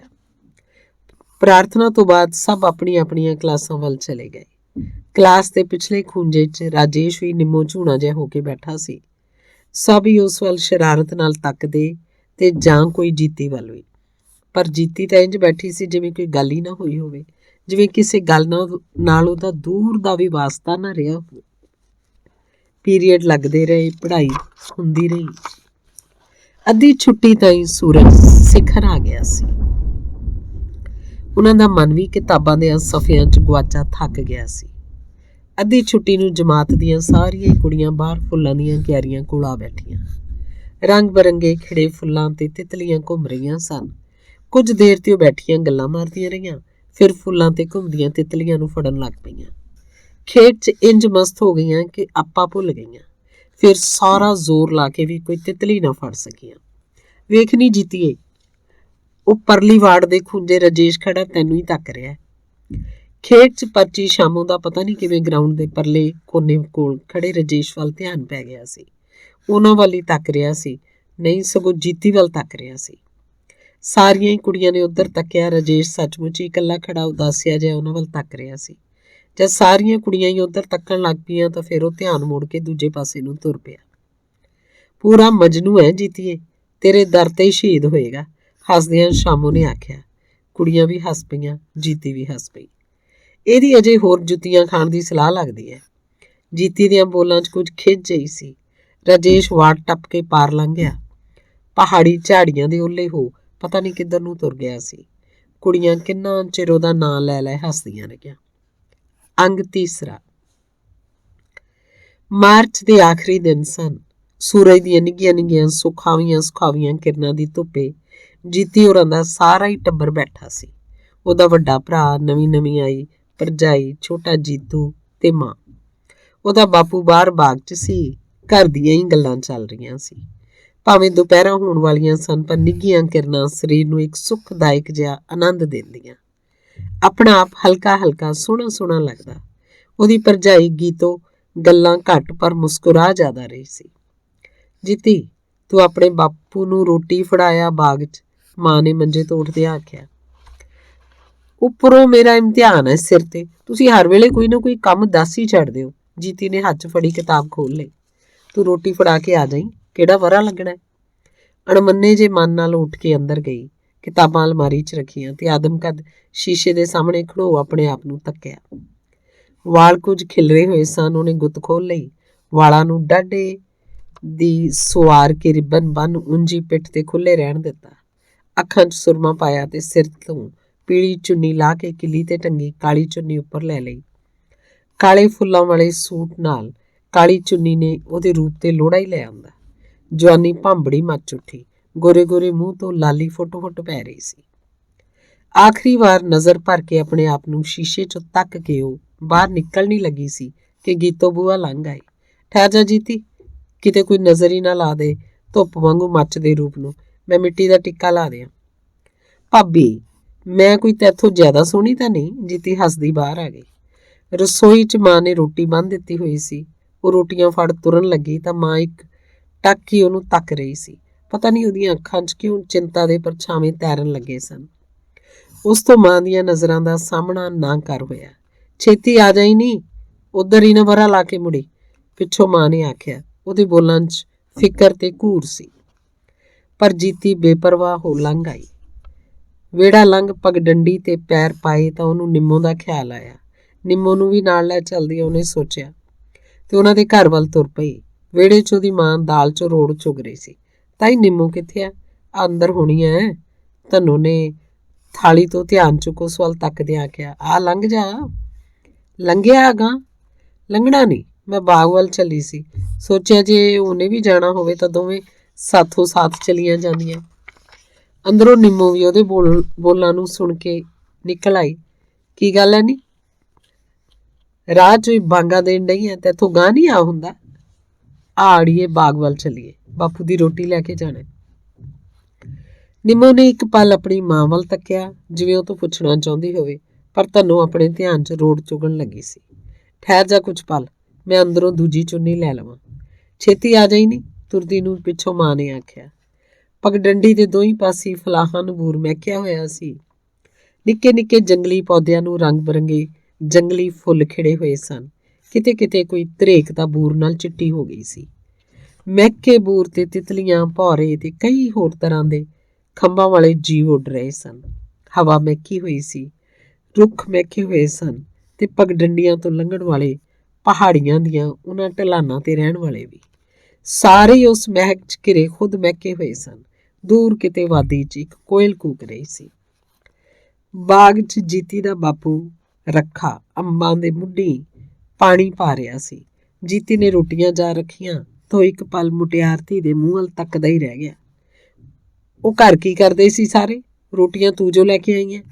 ਰੱਖੇ ਨੂੰ ਅੱਜ ਪਹਿਲੀ ਵਾਰ ਧੀ ਦੇ ਮੁਟਿਆਰ ਹੋ ਜਾਣ ਦਾ ਅਹਿਸਾਸ ਹੋਇਆ ਸੀ। ਬਾਪੂ ਨੂੰ ਰੋਟੀਆਂ ਖਵਾ ਉਹਨਾਂ ਭਾਂਡੇ ਬਾਗ 'ਚ ਕੁੱਲੀ ਅੰਦਰ ਰੱਖੇ ਤੇ ਬਾਗ 'ਚ ਘੁੰਮਣ ਲੱਗ ਪਈਆਂ। ਅੰਬਾਂ ਦੇ ਬੂਟਿਆਂ ਤੇ ਬੂਰ ਮਹਿਕਿਆ ਹੋਇਆ ਸੀ। ਨਿੱਕੀਆਂ ਨਿੱਕੀਆਂ ਅੰਬੀਆਂ ਪੈ ਰਹੀਆਂ ਸੀ ਖਿੜੇ ਬੂਰ ਨੂੰ। ਉਹਨਾਂ ਦੇ ਪੱਤਿਆਂ 'ਚੋਂ ਛਣ ਕੇ ਆਉਂਦੀ ਧੁੱਪ ਨੇ ਕਿਤੇ ਕਿਤੇ ਚਾਨਣ ਦੀਆਂ ਕਾਤਰਾਂ ਜਿਹੀਆਂ ਵਾਹੀਆਂ ਹੋਈਆਂ ਸੀ। ਸਾਰੇ ਬਾਗ 'ਚ ਨਿੱਕਾ ਨਿੱਕਾ ਖੱਬਲ ਜੇ ਵਰਗਾ ਘਾਹ ਉੱਗਿਆ ਹੋਇਆ ਸੀ। ਘਾਹ 'ਚ ਕੀੜੇ ਮਕੌੜਿਆਂ ਨੂੰ ਖਾਂਦੀਆਂ ਚਿੜੀਆਂ ਚਹਿਕ ਰਹੀਆਂ ਸੀ, ਉੱਡ ਰਹੀਆਂ ਸੀ। ਉਹ ਕਿੰਨਾ ਹੀ ਚਿਰ ਬਾਗ 'ਚ ਘੁੰਮਦੀਆਂ ਰਹੀਆਂ। ਬਾਗ 'ਚ ਕੁੱਲੀ ਦੇ ਕੋਲੋਂ ਗੁਲਾਬ ਦੇ ਬੂਟਿਆਂ ਨਾਲੋਂ ਇੱਕ ਤਾਜ਼ਾ ਖਿੜਿਆ ਫੁੱਲ ਤੋੜ ਕੇ ਨਿੰਮੋ ਨੇ ਜੀਤੀ ਦੇ ਵਾਲਾਂ 'ਚ ਟੰਗ ਦਿੱਤਾ। ਵੇਖ ਨਹੀਂ ਹੈ ਸਿਆਰੀਏ, ਤੂੰ ਕਿੰਨਾ ਸੋਹਣਾ ਫੁੱਲ ਤੋੜ ਦਿੱਤਾ ਈ, ਜੀਤੀ ਨੇ ਆਖਿਆ। ਦੁਨੀਆ ਦਾ ਕੋਈ ਫੁੱਲ ਤੈਥੋਂ ਸੋਹਣਾ ਨਹੀਂ ਹੋਣਾ, ਨਿੰਮੋ ਮੁਸਕਰਾ ਪਈ। ਮੈਥੋਂ ਸੋਹਣਾ ਨਹੀਂ ਹੋਣਾ ਕਿ ਤੈਥੋਂ? ਜੀਤੇ ਵੀ ਮੁਸਕਰਾ ਪਈ। ਤੂੰ ਜਿਵੇਂ ਮਰਜ਼ੀ ਸਮਝ ਲੈ, ਪਰ ਭੌਰ ਬਹੁਤੇ ਸੋਹਣੇ ਫੁੱਲਾਂ ਦੁਆਲੇ ਹੀ ਘੁੰਮਿਆ ਕਰਦੇ ਐ। ਨਿੰਮੋ ਦੀਆਂ ਬੋਲਾਂ 'ਚ ਇੱਕ ਸ਼ਰਾਰਤ ਸੀ ਤੇ ਨਿੰਮੋ ਦੀ ਉਸ ਸੱਚ ਵਰਗੀ ਸ਼ਰਾਰਤੀ ਗੱਲ ਦੇ ਸਾਹਵੇਂ ਜੀਤੀ ਨੂੰ ਕੋਈ ਗੱਲ ਨਾ ਆਈ। ਉਹ ਕੇਵਲ ਮੁਸਕਰਾ ਕੇ ਰਹਿ ਗਈ। ਜਦੋਂ ਵਾਪਸ ਘਰ ਨੂੰ ਮੁੜੀਆਂ ਤਾਂ ਲੌਢਾ ਵੇਲਾ ਹੋ ਚੁੱਕਾ ਸੀ। ਸੂਰਜ ਦੀਆਂ ਕਿਰਨਾਂ 'ਚ ਦੁਪਹਿਰਾਂ ਵਰਗਾ ਨਿੱਘ ਨਹੀਂ ਸੀ ਰਹਿ ਗਿਆ। ਪੀਲੀ ਧੁੱਪ 'ਚ ਪਹਾੜੀ ਦੀ ਢਲਾਣ ਤੇ ਮਹਿਕਿਆ ਜੰਗਲ ਬੇਹੱਦ ਹੀ ਹੁਸੀਨ ਲੱਗ ਰਿਹਾ ਸੀ। ਉਹ ਭਲਾ ਕੌਣ ਹੋਣੇ ਨਹੀਂ। ਦੂਰ ਪਹਾੜੀ ਦੀ ਸਿਖਰ ਕੋਲ ਕੁਝ ਆਕਾਰ ਜੰਗਲ 'ਚ ਘੁੰਮ ਰਹੇ ਸਨ। ਉਹ ਪਗਡੰਡੀ ਤੇ ਜਦ ਸਿਖਰ ਕੋਲ ਪੁੱਜੀਆਂ ਤਾਂ ਸਾਰਾ ਕੁਝ ਹੀ ਸਾਫ਼ ਦਿੰਦਾ ਸੀ। ਕੁਝ ਮੁੰਡੇ ਸਨ, 6-7 ਕੁੜੀਆਂ। ਉਹ ਜੰਗਲੀ ਬੂਟਿਆਂ ਨੂੰ ਬੜੇ ਗੌਰ ਨਾਲ ਤੱਕ ਰਹੇ ਸਨ। ਕਈਆਂ ਦੇ ਪੱਤੇ ਤੋੜ ਸਾਂਭ ਰਹੇ ਸਨ, ਫੁੱਲਾਂ ਦਾ ਨਿਰੀਖਣ ਕਰ ਰਹੇ ਸਨ। ਪਗਡੰਡੀ ਤੋਂ ਦੂਰ ਉਹ ਜੰਗਲ 'ਚ ਆਪਣੇ ਕੰਮ 'ਚ ਰੁੱਝੇ ਹੋਏ ਸਨ। ਕਿਸੇ ਕਾਲਜ ਜਾਂ ਯੂਨੀਵਰਸਿਟੀ ਦੇ ਮੁੰਡੇ ਕੁੜੀਆਂ ਲੱਗਦੇ ਐ, ਜੀਤੀ ਦਾ ਖਿਆਲ ਸੀ। ਉਹ ਦੋਵੇਂ ਕਿੰਨਾ ਚਿਰ ਪਗਡੰਡੀ ਤੇ ਖੜੀਆਂ ਉਹਨਾਂ ਨੂੰ ਤੱਕਦੀਆਂ ਰਹੀਆਂ। ਪਤਾ ਨਹੀਂ ਹੋਰ ਕਿੰਨਾ ਚਿਰ ਇੰਝ ਹੀ ਖੜੀਆਂ ਰਹਿੰਦੀਆਂ ਜੇ ਉਹਨਾਂ ਦਾ ਧਿਆਨ ਕਿਸੇ ਦੀ ਪੈੜ ਚਾਲ ਦੀ ਛੇੜ ਨਾਲ ਨਾ ਉਖੜ ਜਾਂਦਾ। ਉਹਨਾਂ ਪਗਡੰਡੀ ਵੱਲ ਤੱਕਿਆ। ਪਹਾੜ ਦੀ ਸਿਖਰ ਵੱਲੋਂ ਇੱਕ ਮੁੰਡਾ ਗਲ 'ਚ ਬੈਗ ਲਟਕਾਈ ਆ ਰਿਹਾ ਸੀ। ਚੰਗੇ ਉੱਚੇ ਲੰਮੇ ਤੇ ਭਰਵੇਂ ਸਰੀਰ ਦਾ, ਮੂੰਹ ਵੱਲ ਵੇਖ ਕੇ ਭੁੱਖ ਲੈਂਦੀ ਸੀ। ਕਾਲੀ ਚੁਸਤ ਪੈਂਟ ਤੇ ਉਹ ਜਿਹੀ ਕਮੀਜ਼, ਪੈਰੀਂ ਪਹਾੜੀਆਂ ਤੇ ਚੜ੍ਹਨ ਵਾਲੇ ਬੂਟ ਸਨ। ਪਥਰੀਲੀ ਪਗਡੰਡੀ ਤੇ ਉਹ ਸੰਭਲ ਪਰ ਤੇਜ਼ੀ ਨਾਲ ਪੱਬ ਧਰਦਾ ਆ ਰਿਹਾ ਸੀ। ਕੁਝ ਪਲ ਤਾਂ ਉਹਨਾਂ ਦੀਆਂ ਅੱਖਾਂ 'ਚ ਝਾਕਦਾ ਰਿਹਾ, ਪਰ ਫਿਰ ਉਸ ਨੀਵੀਂ ਪਾ ਲਈ। ਦੋਵੇਂ ਬੁੱਤ ਬਣੀਆਂ ਉਹਨੂੰ ਆਉਂਦੇ ਨੂੰ ਤੱਕ ਰਹੀਆਂ ਸਨ। ਅਗਾਂਹ ਤੁਰ ਪੈ ਨੀ, ਨਿੰਮੋ ਨੇ ਉਹਦੀ ਵੱਖੀ 'ਚ ਹੁੱਜ ਮਾਰਦਿਆਂ ਉਹਨੂੰ ਸੁਚੇਤ ਕਰਨ ਦਾ ਯਤਨ ਕੀਤਾ। ਉਹਨਾਂ ਤੋਂ ਹੁਣ ਕੁਛ ਹੀ ਦੂਰ ਰਹਿ ਗਿਆ ਸੀ, ਪਰ ਜੀਤੀ ਤਾਂ ਜਿਵੇਂ ਕੀਲੀ ਗਈ ਹੋਵੇ। ਇੱਕ ਟੱਕ ਹੀ ਉਹਨੂੰ ਆਉਂਦੇ ਨੂੰ ਤੱਕ ਰਹੀ ਸੀ। ਉਹਨਾਂ ਦੇ ਬਰਾਬਰ ਤੋਂ ਆ ਕੇ ਉਹ ਲੰਘਣ ਲੱਗਿਆ ਇੱਕ ਪਲ ਮੁੜ ਉਹਨਾਂ ਵੱਲ ਤੱਕਿਆ। ਜੀਤੀ ਨਾਲ ਅੱਖਾਂ ਮਿਲੀਆਂ, ਕੁਝ ਕਹਿ ਵੀ ਗਈਆਂ, ਪਰ ਦੂਸਰੇ ਪਲ ਉਹਨੇ ਫੇਰ ਨੀਵੀਂ ਪਾ ਲਈ। ਜੀਤੀ ਤੋਂ ਨਾ ਹੀ ਰਿਹਾ ਗਿਆ। ਜਾਣ ਬੁੱਝ ਕੇ ਉਸ ਇੱਕ ਡੂੰਘਾ ਹੌਕਾ ਭਰਿਆ ਤੇ ਨਿੰਬੋ ਦੀ ਵੱਖੀ 'ਚ ਅਰਕ ਮਾਰਦੀ ਆਖਣ ਲੱਗੀ, ਬੜੀ ਆਕੜ ਹੈ। ਬੋਲ ਸੁਣ ਇੱਕ ਪਲ ਅਗਾਂਹ ਲੰਘ ਚੁੱਕੇ ਮੁੰਡੇ ਨੇ ਖੜੋ ਕੇ ਪਿਛਾਂਹ ਤੱਕਿਆ। ਜੀਤੀ ਮੁਸਕਰਾ ਰਹੀ ਸੀ, ਉਹ ਵੀ ਮੁਸਕਰਾ ਪਿਆ। ਕੀ ਗੱਲ ਹੈ, ਤੂੰ ਹੱਸਣ ਡਿਆ? ਜੀਤੀ ਦੇ ਬੋਲ ਵੀ ਉਹਦੇ ਚਿਹਰੇ ਵਾਂਗੂ ਖਿੜਦੇ ਜਾ ਰਹੇ ਸਨ। ਉਹ ਜੋ ਕਹਿਣਾ ਚਾਹੁੰਦੀ ਸੀ ਕਹਿ ਨਾ ਹੋਇਆ। ਫੇਰ ਵੀ ਉਹਨੇ ਉਹ ਕੁਝ ਸਮਝ ਲਿਆ ਸੀ ਜੋ ਕਹਿਣਾ ਚਾਹੁੰਦੀ ਸੀ, ਜੋ ਕੁਝ ਉਹਦੇ ਦਿਲ 'ਚ ਸੀ। ਕਿਉਂ ਹੱਸਣਾ ਕੋਈ ਗੁਨਾਹ ਹੈ? ਉਹ ਹਾਲੇ ਤਾਈਂ ਮੁਸਕਰਾ ਰਿਹਾ ਸੀ। ਉਹਨੇ ਜੀਤੀ ਦੇ ਬੋਲਾਂ ਪਿੱਛੇ ਲੁਕੀ ਕਹਾਣੀ ਦੇ ਨਕਸ਼ ਪੜ੍ਹ ਲਏ ਸਨ। ਪਰ ਅਣਜਾਣ ਕੁੜੀਆਂ ਵੱਲ ਤੱਕ ਇੰਜ ਹੱਸਣਾ ਗੁਨਾਹ ਹੀ ਹੁੰਦਾ ਹੈ। ਪਰ ਜੇ ਕੁੜੀਆਂ ਵੀ ਹੱਸ ਰਹੀਆਂ ਹੋਣ ਤਾਂ ਨਾਲ ਦੀ ਉਹ ਤੁਰ ਪਿਆ ਸੀ ਅਗਾਂਹ ਵੱਲ। ਜੀਤੀ ਦੇ ਕਾਲਜੇ 'ਚ ਹੌਲ ਜਿਹਾ ਪਿਆ। ਆਪ ਮੁਹਾਰੇ ਉਹਦੇ ਮੂੰਹ ਨਿਕਲ ਗਿਆ, ਤੇਰਾ ਪਿੰਡ ਕਿਹੜਾ? ਮੁੰਡੇ ਦੇ ਵੱਧਦੇ ਪੈਰ ਰੁਕ ਗਏ। ਉਹ ਤਾਂ ਸ਼ਾਇਦ ਅੱਗੇ ਹੀ ਕੋਈ ਬਹਾਨਾ ਢੂੰਡ ਰਿਹਾ ਸੀ ਖੜੇ ਹੋਣ ਦਾ। ਪਿੰਡ ਤਾਂ ਇੱਥੋਂ ਬੜੀ ਦੂਰ ਹੈ। ਉਂਝ ਬੋਟਨੀ ਦੀ MSc ਕਰ ਰਿਹਾ। ਅਸੀਂ ਇੱਥੇ ਯੂਨੀਵਰਸਿਟੀ ਵੱਲੋਂ ਜੰਗਲੀ ਰੁੱਖਾਂ ਬੂਟਿਆਂ ਦੇ ਅਧਿਐਨ ਲਈ ਆਏ ਹੋਏ ਹਾਂ। ਉਹ ਸਾਰੇ ਮੇਰੇ ਕਲਾਸ ਫੈਲੋ ਹੈ। ਮੁੰਡੇ ਨੇ ਸੰਖੇਪ 'ਚ ਆਪਣੇ ਬਾਰੇ ਸਭ ਕੁਝ ਦੱਸ ਦਿੱਤਾ। ਵਾਦੀ ਵੱਲੋਂ ਪਗਡੰਡੀ ਤੇ ਕੁਝ ਆਦਮੀ ਤੁਰੇ ਆ ਰਹੇ ਸਨ। ਮੁੰਡਾ ਤੁਰ ਪਿਆ। ਮੈਂ ਕੱਲ ਲੋਡੇ ਵੇਲੇ ਤੇਰੀ ਉਹ ਪਹਾੜੀ ਵਾਲੇ ਦੇਵੀ ਦੇ ਮੰਦਰ ਕੋਲ ਉਡੀਕ ਕਰਾਂਗੀ। ਮੈਂ ਆਵਾਂਗਾ। ਉਹਦੀਆਂ ਅੱਖਾਂ 'ਚ ਤੱਕ ਉਹਨੇ ਆਖਿਆ। ਕੁਝ ਹੀ ਕਦਮ ਪਗਡੰਡੀ ਤੇ ਤੁਰ ਉਹ ਜੰਗਲ ਵੱਲ ਉਧਰ ਨੂੰ ਮੁੜਿਆ ਜਿੱਧਰ ਉਹਦੇ ਬਾਕੀ ਸਾਥੀ ਸਨ। ਝਾੜੀਆਂ ਦੀਆਂ ਪਲਮੀਆਂ ਡਾਲੀਆਂ 'ਚੋਂ ਉਹ ਰਾਹ ਬਣਾਉਂਦਾ ਲੰਘ ਰਿਹਾ ਸੀ। ਮਰ ਪਰੇ ਕੁੱਤੀਏ, ਤੈਨੂੰ ਕੋਈ ਸ਼ਰਮ ਹੀ ਨਹੀਂ? ਜੀਤੀ ਉਸ ਵੱਲ ਤੱਕਣੋਂ ਨਾ ਹੀ ਹਟੀ ਤਾਂ ਨਿੰਮੋ ਨੇ ਉਹਦੀ ਕੂਣੀ ਮਾਰਦਿਆਂ ਆਖਿਆ, ਅੜੀਏ ਮਰ ਜਾਵਾਂ ਤਾਂ ਚੰਗਾ ਹੀ ਹੈ। ਜੀਤੀ ਨੇ ਡੂੰਘਾ ਸਾਹ ਭਰਿਆ ਤੇ ਫਿਰ ਤੁਰ ਪਈ। ਪਰ ਉਹਦੀਆਂ ਅੱਖਾਂ ਮੁੜ ਉਸ ਮੁੰਡੇ ਵੱਲ ਹੀ ਤੱਕ ਰਹੀਆਂ ਸਨ ਤੇ ਜਦੋਂ ਪਗਡੰਡੀ ਦਾ ਮੁੜ ਸੰਘਣੇ ਰੁੱਖਾਂ ਦੇ ਓਹਲੇ ਹੋਣ ਲੱਗੀਆਂ ਤਾਂ ਇੱਕ ਪਲ ਖੜੋ ਕੇ ਜੀਤੀ ਨੇ ਨਜ਼ਰ ਭਰ ਕੇ ਮੁੜ ਉੱਧਰ ਤੱਕਿਆ। ਉਹ ਵੀ ਖੜਾ ਤੱਕ ਰਿਹਾ ਸੀ। ਅਗਲੇ ਹੀ ਪਲ ਹੱਥ ਹਿਲਾ ਕੇ ਉਹਨੇ ਅਲਵਿਦਾ ਆਖੀ। ਮੁੰਡੇ ਨੇ ਵੀ ਦੂਰੋਂ ਇੱਕ ਹਵਾਈ ਚੁੰਮਣ ਨੂੰ ਸਵਲ ਦਿੱਤਾ ਤੇ ਫਿਰ ਉਹ ਪਗਡੰਡੀ ਮੁੜ ਸੰਘਣੇ ਰੁੱਖਾਂ ਦੇ ਓਹਲੇ ਹੋ ਗਈਆਂ। ਅੰਗ ਚੌਥਾ। ਰੇਹ ਦੀਆਂ ਪਹਾੜੀਆਂ ਦੇ ਸਿਖਰ ਤੇ ਨਿੱਕੀਆਂ ਇੱਟਾਂ ਦਾ ਬਣਿਆ ਹੋਇਆ ਦੇਵੀ ਦਾ ਮੰਦਰ ਸੀ। ਆਂਦੇ ਹੈ ਬਹੁਤ ਚਿਰ ਪਹਿਲਾਂ ਜਦੋਂ ਇਹ ਪਿੰਡ ਵਸਿਆ ਉਦੋਂ ਹਰ ਵਰੇ ਇੱਥੇ ਕੋਈ ਨਾ ਕੋਈ ਮੌਤ ਹੋ ਜਾਂਦੀ ਸੀ।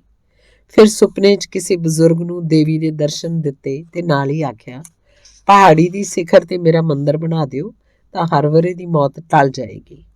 ਬਜ਼ੁਰਗ ਨੇ ਇਹ ਗੱਲ ਪਿੰਡ ਵਾਲਿਆਂ ਨੂੰ ਦੱਸੀ। ਦੂਜੇ ਦਿਨ ਮੰਦਰ ਬਣਾਉਣ ਦੀਆਂ ਬਣਤਾਂ ਬਣਨ ਲੱਗ ਪਈਆਂ। ਉਦੋਂ ਨੇੜੇ ਕੋਈ ਪੱਕੀਆਂ ਇੱਟਾਂ ਦਾ ਭੱਠਾ ਨਹੀਂ ਸੀ ਹੁੰਦਾ।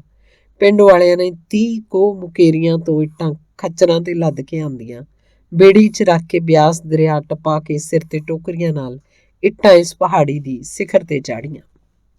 ਸਾਲ ਦੇ ਵਿੱਚ ਹੀ ਮੰਦਰ ਬਣ ਕੇ ਤਿਆਰ ਹੋ ਗਿਆ ਸੀ ਤੇ ਆਂਦੇ ਹੈ ਉਸ ਤੋਂ ਬਾਅਦ ਹਰ ਵਰੇ ਦੀ ਅਣਿਆਈ ਮੌਤ ਟਲ ਗਈ ਸੀ। ਲੋਕ ਸੁੱਖ 'ਚ ਰਹਿਣ ਲੱਗੇ। ਆਲੇ ਦੁਆਲੇ ਇਸ ਦੇਵੀ ਦੇ ਮੰਦਰ ਦੀ ਬੇਹੱਦ ਮਾਨਤਾ ਹੈ। ਉਸ ਇਲਾਕੇ ਦੇ ਬਹੁਤ ਸਾਰੇ ਲੋਕਾਂ ਦਾ ਖਿਆਲ ਹੈ ਵੀ ਉੱਥੇ ਸੁੱਖੀ ਸੁੱਖਣਾ ਅਧੂਰੀ ਨਹੀਂ ਜਾਂਦੀ। ਸਾਉਣ ਦੇ ਹਰ ਪਹਿਲੇ ਐਤਵਾਰ ਨੂੰ ਦੇਵੀ ਦਾ ਮੇਲਾ ਲੱਗਦਾ ਹੈ। ਦੂਰੋਂ ਲੋਕ ਆਉਂਦੇ ਨੇ, ਬੱਚੇ ਵੀ, ਬੁੱਢੇ ਵੀ, ਜਵਾਨ ਵੀ। ਕਈ ਆਪਣੀਆਂ ਸੁੱਖਣਾ ਪੂਰੀਆਂ ਹੋ ਜਾਣ ਤੇ ਪ੍ਰਸ਼ਾਦ ਦੇਵੀ ਦੇ ਚਾੜਦੇ ਨੇ, ਕਈ ਨਵੀਆਂ ਸੁੱਖਣਾ ਸੁੱਖ ਜਾਂਦੇ ਨੇ। ਆਉਂਦੇ ਵਰੇ ਨੂੰ ਮੁੜ ਮੇਲੇ ਤੇ ਆਉਣ ਦਾ ਪ੍ਰਣ ਕਰਦੇ ਜਾਂਦੇ ਨੇ। ਤੇ ਉਸ ਦੇਵੀ ਦੇ ਮੰਦਰ ਦੇ ਬਿਲਕੁਲ ਨਾਲ ਪੂਰਬ ਵੱਲ ਡੂੰਘੀ ਖੱਡ ਵਹਿੰਦੀ ਸੀ। ਮੰਦਰ ਦੇ ਕੋਲੋਂ ਖੜੋ ਕੇ ਹੇਠਾਂ ਖੱਡ ਵੱਲ ਤੱਕਿਆ ਡਰ ਆਉਂਦਾ। ਮੰਦਰ ਦੇ ਪੱਛਮ ਵੱਲ ਪਗਡੰਡੀ ਤੇ ਕੁਝ ਕੁ ਤੁਰ ਕੇ ਅੱਗੇ ਸੜਕ ਆ ਜਾਂਦੀ ਸੀ। ਸੜਕ ਤੋਂ ਪਾਰ ਜੀਤੀ ਹੋਰਾਂ ਦਾ ਘਰ ਸੀ। ਮੰਦਰ ਦੇ ਬਾਹਰ ਥੜੇ ਤੇ ਉਹ ਪਗਡੰਡੀ ਵੱਲ ਨਜ਼ਰਾਂ ਵਿਛਾਈ ਬੈਠਾ ਸੀ। ਜਿਉਂ ਹੀ ਜੀਤੀ ਨੇ ਸੜਕ ਟੱਪ ਮੰਦਰ ਨੂੰ ਜਾਂਦੀ ਪਗਡੰਡੀ ਤੇ ਪੈਰ ਪਾਇਆ, ਰੁੱਖਾਂ ਦੇ ਪੱਤਿਆਂ ਵਿੱਚ ਹੀ ਉਹਨੂੰ ਉਹ ਦਿਸ ਪਿਆ। ਉਹਦੇ ਸਾਹ ਕਾਲੇ ਹੋ ਗਏ, ਲਹੂ ਦੀ ਧੜਕਣ ਵੱਧ ਗਈ। ਨਿਸ਼ਚਈ ਜਿਹੀ ਅਵਸਥਾ 'ਚ ਉਧਰ ਨੂੰ ਤੁਰੀ ਗਈ। ਮੰਦਰ ਤੋਂ ਰਹੀ ਪਗਡੰਡੀ 'ਚ ਉਹਨੂੰ ਦੋ ਬਾਹਾਂ ਨੇ ਗਲਵੱਕੜੀ 'ਚ ਬੋਚ ਲਿਆ। ਪਿਆਰ ਨਸ਼ੇ 'ਚੋਂ ਜੀਤੀ ਜਿਵੇਂ ਸਾਰੀ ਦੀ ਸਾਰੀ ਗੜੂੰਦ ਹੋਈ ਪਈ ਸੀ, ਮਦਹੋਸ਼। ਮੈਨੂੰ ਨਵਦੀਪ ਕਹਿੰਦੇ ਐ। ਦੋ ਬਾਹਾਂ ਦੀ ਗਲਵੱਕੜੀ ਹੋਰ ਮਜ਼ਬੂਤ ਹੋ ਗਈ ਤੇ ਮੈਨੂੰ ਜੀਤੀ। ਕਿੰਨੇ ਹੀ ਪਲ ਉਹਨਾਂ ਤੋਂ ਹੋਰ ਕੋਈ ਗੱਲ ਨਾ ਹੋਈ। ਇੱਕ ਦੂਜੇ ਦੀਆਂ ਬਾਹਾਂ 'ਚੋਂ ਮਦਹੋਸ਼ ਖੜੇ ਸੀ, ਬੇਹੋਸ਼ ਖੜੇ ਸੀ। ਉਹਨਾਂ ਨੂੰ ਦੁਨੀਆ ਭੁੱਲ ਚੁੱਕੀ ਸੀ, ਆਲਾ ਦੁਆਲਾ ਭੁੱਲ ਚੁੱਕਾ ਸੀ, ਇੱਥੋਂ ਤੱਕ ਕਿ ਆਪਣਾ ਆਪ ਵੀ, ਆਪਣੀ ਹੋਂਦ ਵੀ। ਜੀਤੀਏ, ਕਿੰਨਾ ਚੰਗਾ ਹੁੰਦਾ ਕਿ ਇੰਜੀ ਸਾਰੀ ਜ਼ਿੰਦਗੀ ਇੱਕ ਦੂਸਰੇ ਦੀ ਗਲਵੱਕੜੀ 'ਚ ਬੀਤ ਜਾਂਦੀ। ਕਿੰਨੇ ਹੀ ਚਿਰ ਬਾਅਦ ਨਵਦੀਪ ਦੇ ਬੋਲਾਂ ਨੇ ਫਿਜ਼ਾ 'ਚ ਪਸਰੀ ਚੁੱਪ ਨੂੰ ਤੋੜਿਆ। ਕਾਸ਼ ਇੰਜ ਹੋ ਸਕਦਾ, ਜੀਤੀ ਨੇ ਸੁਪਨਿਆਂ 'ਚੋਂ ਪਰਤ ਕੇ ਆਖਿਆ। ਫਿਰ ਉਹ ਮੰਦਰ ਦੇ ਥੜੇ ਤੱਕ ਤੁਰੇ ਆਏ। ਖੱਡ ਵਾਲੇ ਪਾਸੇ ਲੱਤਾਂ ਲਮਕਾ ਕੇ ਦੋਵੇਂ ਬਹਿ ਗਏ। ਸਾਹਮਣੇ ਮੀਲਾਂ ਤੱਕ ਡੂੰਘੀ ਖੱਡ ਪਸਰੀ ਹੋਈ ਸੀ। ਪੱਥਰ ਧੁੱਪ 'ਚ ਲਿਸ਼ਕ ਰਹੇ ਸਨ। ਕਿਹਾ, ਅਜੀਬ ਸੁਮੇਲ ਏ। ਇੱਕ ਪਾਸੇ ਮੰਦਰ ਦੇ ਨਾਲ ਡੂੰਘੀ ਖੱਡ, ਇੱਕ ਜ਼ਿੰਦਗੀ ਦਾ ਪ੍ਰਤੀਕ ਏ, ਦੂਸਰਾ ਮੌਤ ਦਾ। ਨਵਦੀਪ ਪਤਾ ਨਹੀਂ ਕੀ ਸੋਚ ਰਿਹਾ ਸੀ, ਇਸ ਲਈ ਕਿ ਜਦੋਂ ਕੋਈ ਜਿਉਣਾ ਨਾ ਚਾਹੇ ਤਾਂ ਮੌਤ ਦੀ ਗਲਵੱਕੜੀ 'ਚ ਸਮਾ ਜਾਏ। ਜੀਤੀ ਦੇ ਚਿਹਰੇ ਵਾਂਗੂ ਹੀ ਉਹਦੇ ਬੋਲ ਮੁਸਕਰਾ ਰਹੇ ਸਨ। ਉਹ ਆਪ ਮੁਸਕਰਾ ਰਹੀ ਸੀ। ਜੀਤੀਏ, ਜਾਣ ਬੁੱਝ ਕੇ ਤਾਂ ਕੋਈ ਵੀ ਮਰਨਾ ਨਹੀਂ ਚਾਹੁੰਦਾ। ਨਵਦੀਪ ਨੇ ਉਹਦੀਆਂ ਹੱਸਦੀਆਂ ਅੱਖਾਂ 'ਚ ਤੱਕਦਿਆਂ ਆਖਿਆ। ਦੀਪ, ਤੂੰ ਭੁੱਲਦਾ ਹੈ, ਕਈ ਇਹੋ ਜਿਹੇ ਲੋਕ ਵੀ ਹੁੰਦੇ ਨੇ ਜਾਣ ਬੁੱਝ ਕੇ ਮੌਤ ਦੇ ਰਾਹ ਤੁਰਨ ਵਾਲੇ। ਉਹਨਾਂ ਨੂੰ ਇੰਜ ਕਰਨ 'ਚ ਵੀ ਸਰੂਰ ਆਉਂਦਾ ਹੈ। ਉਹ ਆਪਣੀ ਜ਼ਿੰਦਗੀ ਨੂੰ ਭੋਰਾ ਭੋਰਾ ਮੁੱਕਦਿਆਂ ਤੱਕ ਆਪ ਹੀ ਮੁਸਕਰਾਉਂਦੇ ਰਹਿੰਦੇ ਨੇ। ਜੀਤੀਏ, ਇਹੋ ਜਿਹੇ ਲੋਕ ਮਾਨਸਿਕ ਤੌਰ ਤੇ ਬਿਮਾਰ ਹੁੰਦੇ ਆ ਤੇ ਅਜਿਹੇ ਬਿਮਾਰ ਲੋਕਾਂ ਦਾ ਨਾਂ ਲੈਣਾ ਛੱਡ ਪਰੇ। ਜ਼ਿੰਦਗੀ ਤਾਂ ਜਿਉਂਦੇ ਲੋਕਾਂ ਵਾਸਤੇ ਭਰਪੂਰ ਹੋ ਕੇ ਜਿਉਣ ਵਾਸਤੇ ਹੈ। ਉਹ ਨਿੱਕੀਆਂ ਨਿੱਕੀਆਂ ਪਿਆਰੀਆਂ ਪਿਆਰੀਆਂ ਗੱਲਾਂ ਮਾਰਦੇ ਰਹੇ, ਇੱਕ ਦੂਸਰੇ ਦੀਆਂ ਅੱਖਾਂ 'ਚ ਤੱਕ ਹੱਸਦੇ ਰਹੇ। ਦੀਪ, ਅਜੇ ਤੁਸੀਂ ਕਿੰਨੇ ਕੁ ਦਿਨ ਰਹਿਣਾ ਹੋਰ? ਕੱਲ ਚਲੇ ਜਾਣਾ? ਕੱਲ? ਜੀਤੀ ਨੂੰ ਜਿਵੇਂ ਬਿਜਲੀ ਦਾ ਝਟਕਾ ਲੱਗਾ ਹੋਵੇ। ਉਹਦੀਆਂ ਅੱਖਾਂ 'ਚ ਇੱਕ ਟਾਕੀ ਤੱਕਦੀ ਰਹੀ ਕਿ ਕਿਤੇ ਉਸਨੇ ਉਸ ਨਾਲ ਮਖੌਲ ਤਾਂ ਨਹੀਂ ਕੀਤਾ, ਪਰ ਉਹਦੀਆਂ ਅੱਖਾਂ 'ਚ ਕੋਈ ਵੀ ਇਹੋ ਜਿਹੀ ਗੱਲ ਨਹੀਂ ਸੀ। ਟੂਰ ਪ੍ਰੋਗਰਾਮ ਤਾਂ ਸਾਡਾ ਕੱਲ ਖਤਮ ਹੋ ਗਿਆ ਸੀ। ਅੱਜ ਐਵੇਂ ਮੌਜ ਮੇਲਾ ਮੰਨਣ ਲੱਗ ਪਏ ਆ ਸਾਰੇ। ਡਾਕ ਬੰਗਲੇ 'ਚ ਸੱਭਿਆਚਾਰਕ ਪ੍ਰੋਗਰਾਮ ਚੱਲ ਰਿਹਾ, ਕੱਲ ਸਵੇਰੇ ਚਲੇ ਜਾਣਾ। ਐਡੀ ਛੇਤੀ? ਮੈਂ ਤੇਰੇ ਨਾਲ ਰੱਜ ਕੇ ਗੱਲਾਂ ਵੀ ਨਾ ਕੀਤੀਆਂ। ਜੀਤੀ ਦਾ ਮੂੰਹ ਪਤਾ ਨਹੀਂ ਕਿਉਂ ਉਦਾਸ ਹੋ ਗਿਆ। ਉਹ ਆਪ ਉਦਾਸ ਹੋ ਗਈ ਸਾਰੀ ਦੀ ਸਾਰੀ। ਜੀਤੀ ਜਿਹੜੀ ਬਹੁਤ ਸੋਹਣੀ ਸੀ, ਜੀਤੀ ਜਿਹਦੇ ਰੂਪ ਦੇ ਪਿੰਡ ਦਿਆਂ ਮੁੰਡਿਆਂ 'ਚ ਚਰਚੇ ਸਨ, ਜੀਤੀ ਜਿਹਨੂੰ ਸਕੂਲ 'ਚ ਉਹਦੇ ਹਾਣੀ ਮੁੰਡੇ ਉਹ ਤੋਂ ਚੋਰੀ ਚੰਬੇ ਦੀ ਕਲੀ ਆਖਿਆ ਕਰਦੇ ਸਨ। ਮੈਂ ਛੇਤੀ ਮੁੜ ਕੇ ਆਉਣ ਦੀ ਕੋਸ਼ਿਸ਼ ਕਰਾਂਗਾ, ਤੂੰ ਹੁਣ ਹੀ ਰਹਿ ਪਾ। ਜੀਤੀ ਨੇ ਉਹਦੀਆਂ ਅੱਖਾਂ 'ਚ ਤੱਕਦਿਆਂ ਆਖਿਆ। ਜਾਣ ਨੂੰ ਦਿਲ ਤੇ ਨਹੀਂ ਕਰਦਾ, ਪਰ ਕੁਝ ਮਜਬੂਰੀਆਂ ਵੀ ਹੁੰਦੀਆਂ ਜਿਨ੍ਹਾਂ ਨੂੰ ਅੱਖੋਂ ਓਹਲੇ ਨਹੀਂ ਕੀਤਾ ਜਾ ਸਕਦਾ। ਦੀਪ ਖੁਦ ਉਦਾਸ ਹੋ ਗਿਆ ਸੀ ਗੱਲ ਕਰਦਾ। ਮੁੜ ਕੇ ਆਉਣ ਦਾ ਇਕਰਾਰ ਰਿਹਾ ਨਾ? ਜੀਤੀ ਨੇ ਉਹਦਾ ਹੱਥ ਘੁੱਟਿਆ। ਜ਼ਿੰਦਗੀ ਤੇ ਵਿਸ਼ਵਾਸ ਵਰਗਾ ਪੱਕਾ। ਦੀਪ ਨੇ ਗਲਵੱਕੜੀ 'ਚ ਘੁੱਟਦਿਆਂ ਉਹਦੀ ਗੱਲ ਤੇ ਇੱਕ ਭਰਪੂਰ ਚੁੰਮਣ ਦਿੱਤਾ। ਵੇਖੀ ਕਿਤੇ ਭੁੱਲ ਨਾ ਜਾਈ। ਤੈਨੂੰ ਮੇਰੇ ਤੇ ਵਿਸ਼ਵਾਸ ਨਹੀਂ? ਇਹ ਮੈਂ ਕਦੋਂ ਆਖਿਆ? ਫਿਰ ਕਾਸ਼ ਦੀਪ ਤੂੰ ਮੇਰੇ ਦਿਲ ਨੂੰ ਸਮਝ ਸਕਦਾ। ਜੀਤੀ ਮੁਸਕਰਾ ਰਹੀ ਸੀ। ਦੀਪ ਵੀ ਹੱਸ ਪਿਆ ਤੇ ਆਖਣ ਲੱਗਾ, ਜੀਤੀ ਇਹ ਚੱਲ ਦੋਵੇਂ ਇੰਝ ਹੀ ਖੱਡ 'ਚ ਛਾਲ ਮਾਰ ਦੇਈਏ, ਨਾਲੇ ਦਿਲਾਂ ਨੂੰ ਸਮਝਣ ਦਾ ਸਿਆਪਾ ਮੁੱਕ ਜਾਏਗਾ। ਮੰਦਰ ਦੇ ਥੜੇ ਲਾਗਲੇ ਪਲਾਹ ਦੇ ਰੁੱਖ ਤੇ ਕੋਚਰੀ ਬੋਲੀ। ਦੋਵਾਂ ਹੀ ਮੁਸਕਰਾ ਕੇ ਪਲਾਹ ਦੇ ਰੁੱਖ ਵੱਲ ਤੱਕਿਆ। ਪਲਾਹ ਦੇ ਸੰਘਣਿਆਂ ਪੱਤਿਆਂ 'ਚੋਂ ਪਤਾ ਨਹੀਂ ਕਿਧਰੇ ਲੁਕੀ ਬੈਠੀ ਸੀ। ਮੱਠੀ ਮੱਠੀ ਹਵਾ ਵਗ ਰਹੀ ਸੀ ਤੇ ਹਵਾ ਨਾਲ ਹਿਲਦੇ ਪਲਾਹ ਦੇ ਪੱਤੇ ਆਪਸ 'ਚ ਵੱਜ ਖੜ ਖੜ ਦੀ ਧੁਨ ਪੈਦਾ ਕਰ ਰਹੇ ਸਨ, ਇੰਜ ਜਿਵੇਂ ਮਹਿਕੀ ਰੁੱਤ ਦੇ ਸੰਗੀਤ ਦਾ ਸਾਜ਼ ਹੋਣ। ਦੇਖ ਲੈ ਦੀਪ, ਕੋਚਰੀ ਬੋਲੇ ਕਰਦੀ ਆ। ਆਂਦੇ ਐ ਇਹ ਉਦੋਂ ਬੋਲਦੀ ਹੈ ਜਦੋਂ ਕੋਈ ਝੂਠ ਬੋਲ ਰਿਹਾ ਹੋਵੇ, ਜਦੋਂ ਕਿਸੇ ਦੇ ਦਿਲ 'ਚ ਚੋਰ ਹੋਵੇ। ਨਹੀਂ, ਇੰਜ ਨਹੀਂ। ਆਂਦੇ ਐ ਇਹ ਉਦੋਂ ਬੋਲਦੀ ਹੈ ਜਦੋਂ ਕੋਈ ਦੁਨੀਆ ਤੋਂ ਚੋਰੀ ਕੁਛ ਪਿਆ ਕਰਦਾ ਹੋਵੇ। ਦੋਵੇਂ ਹੱਸ ਪਏ।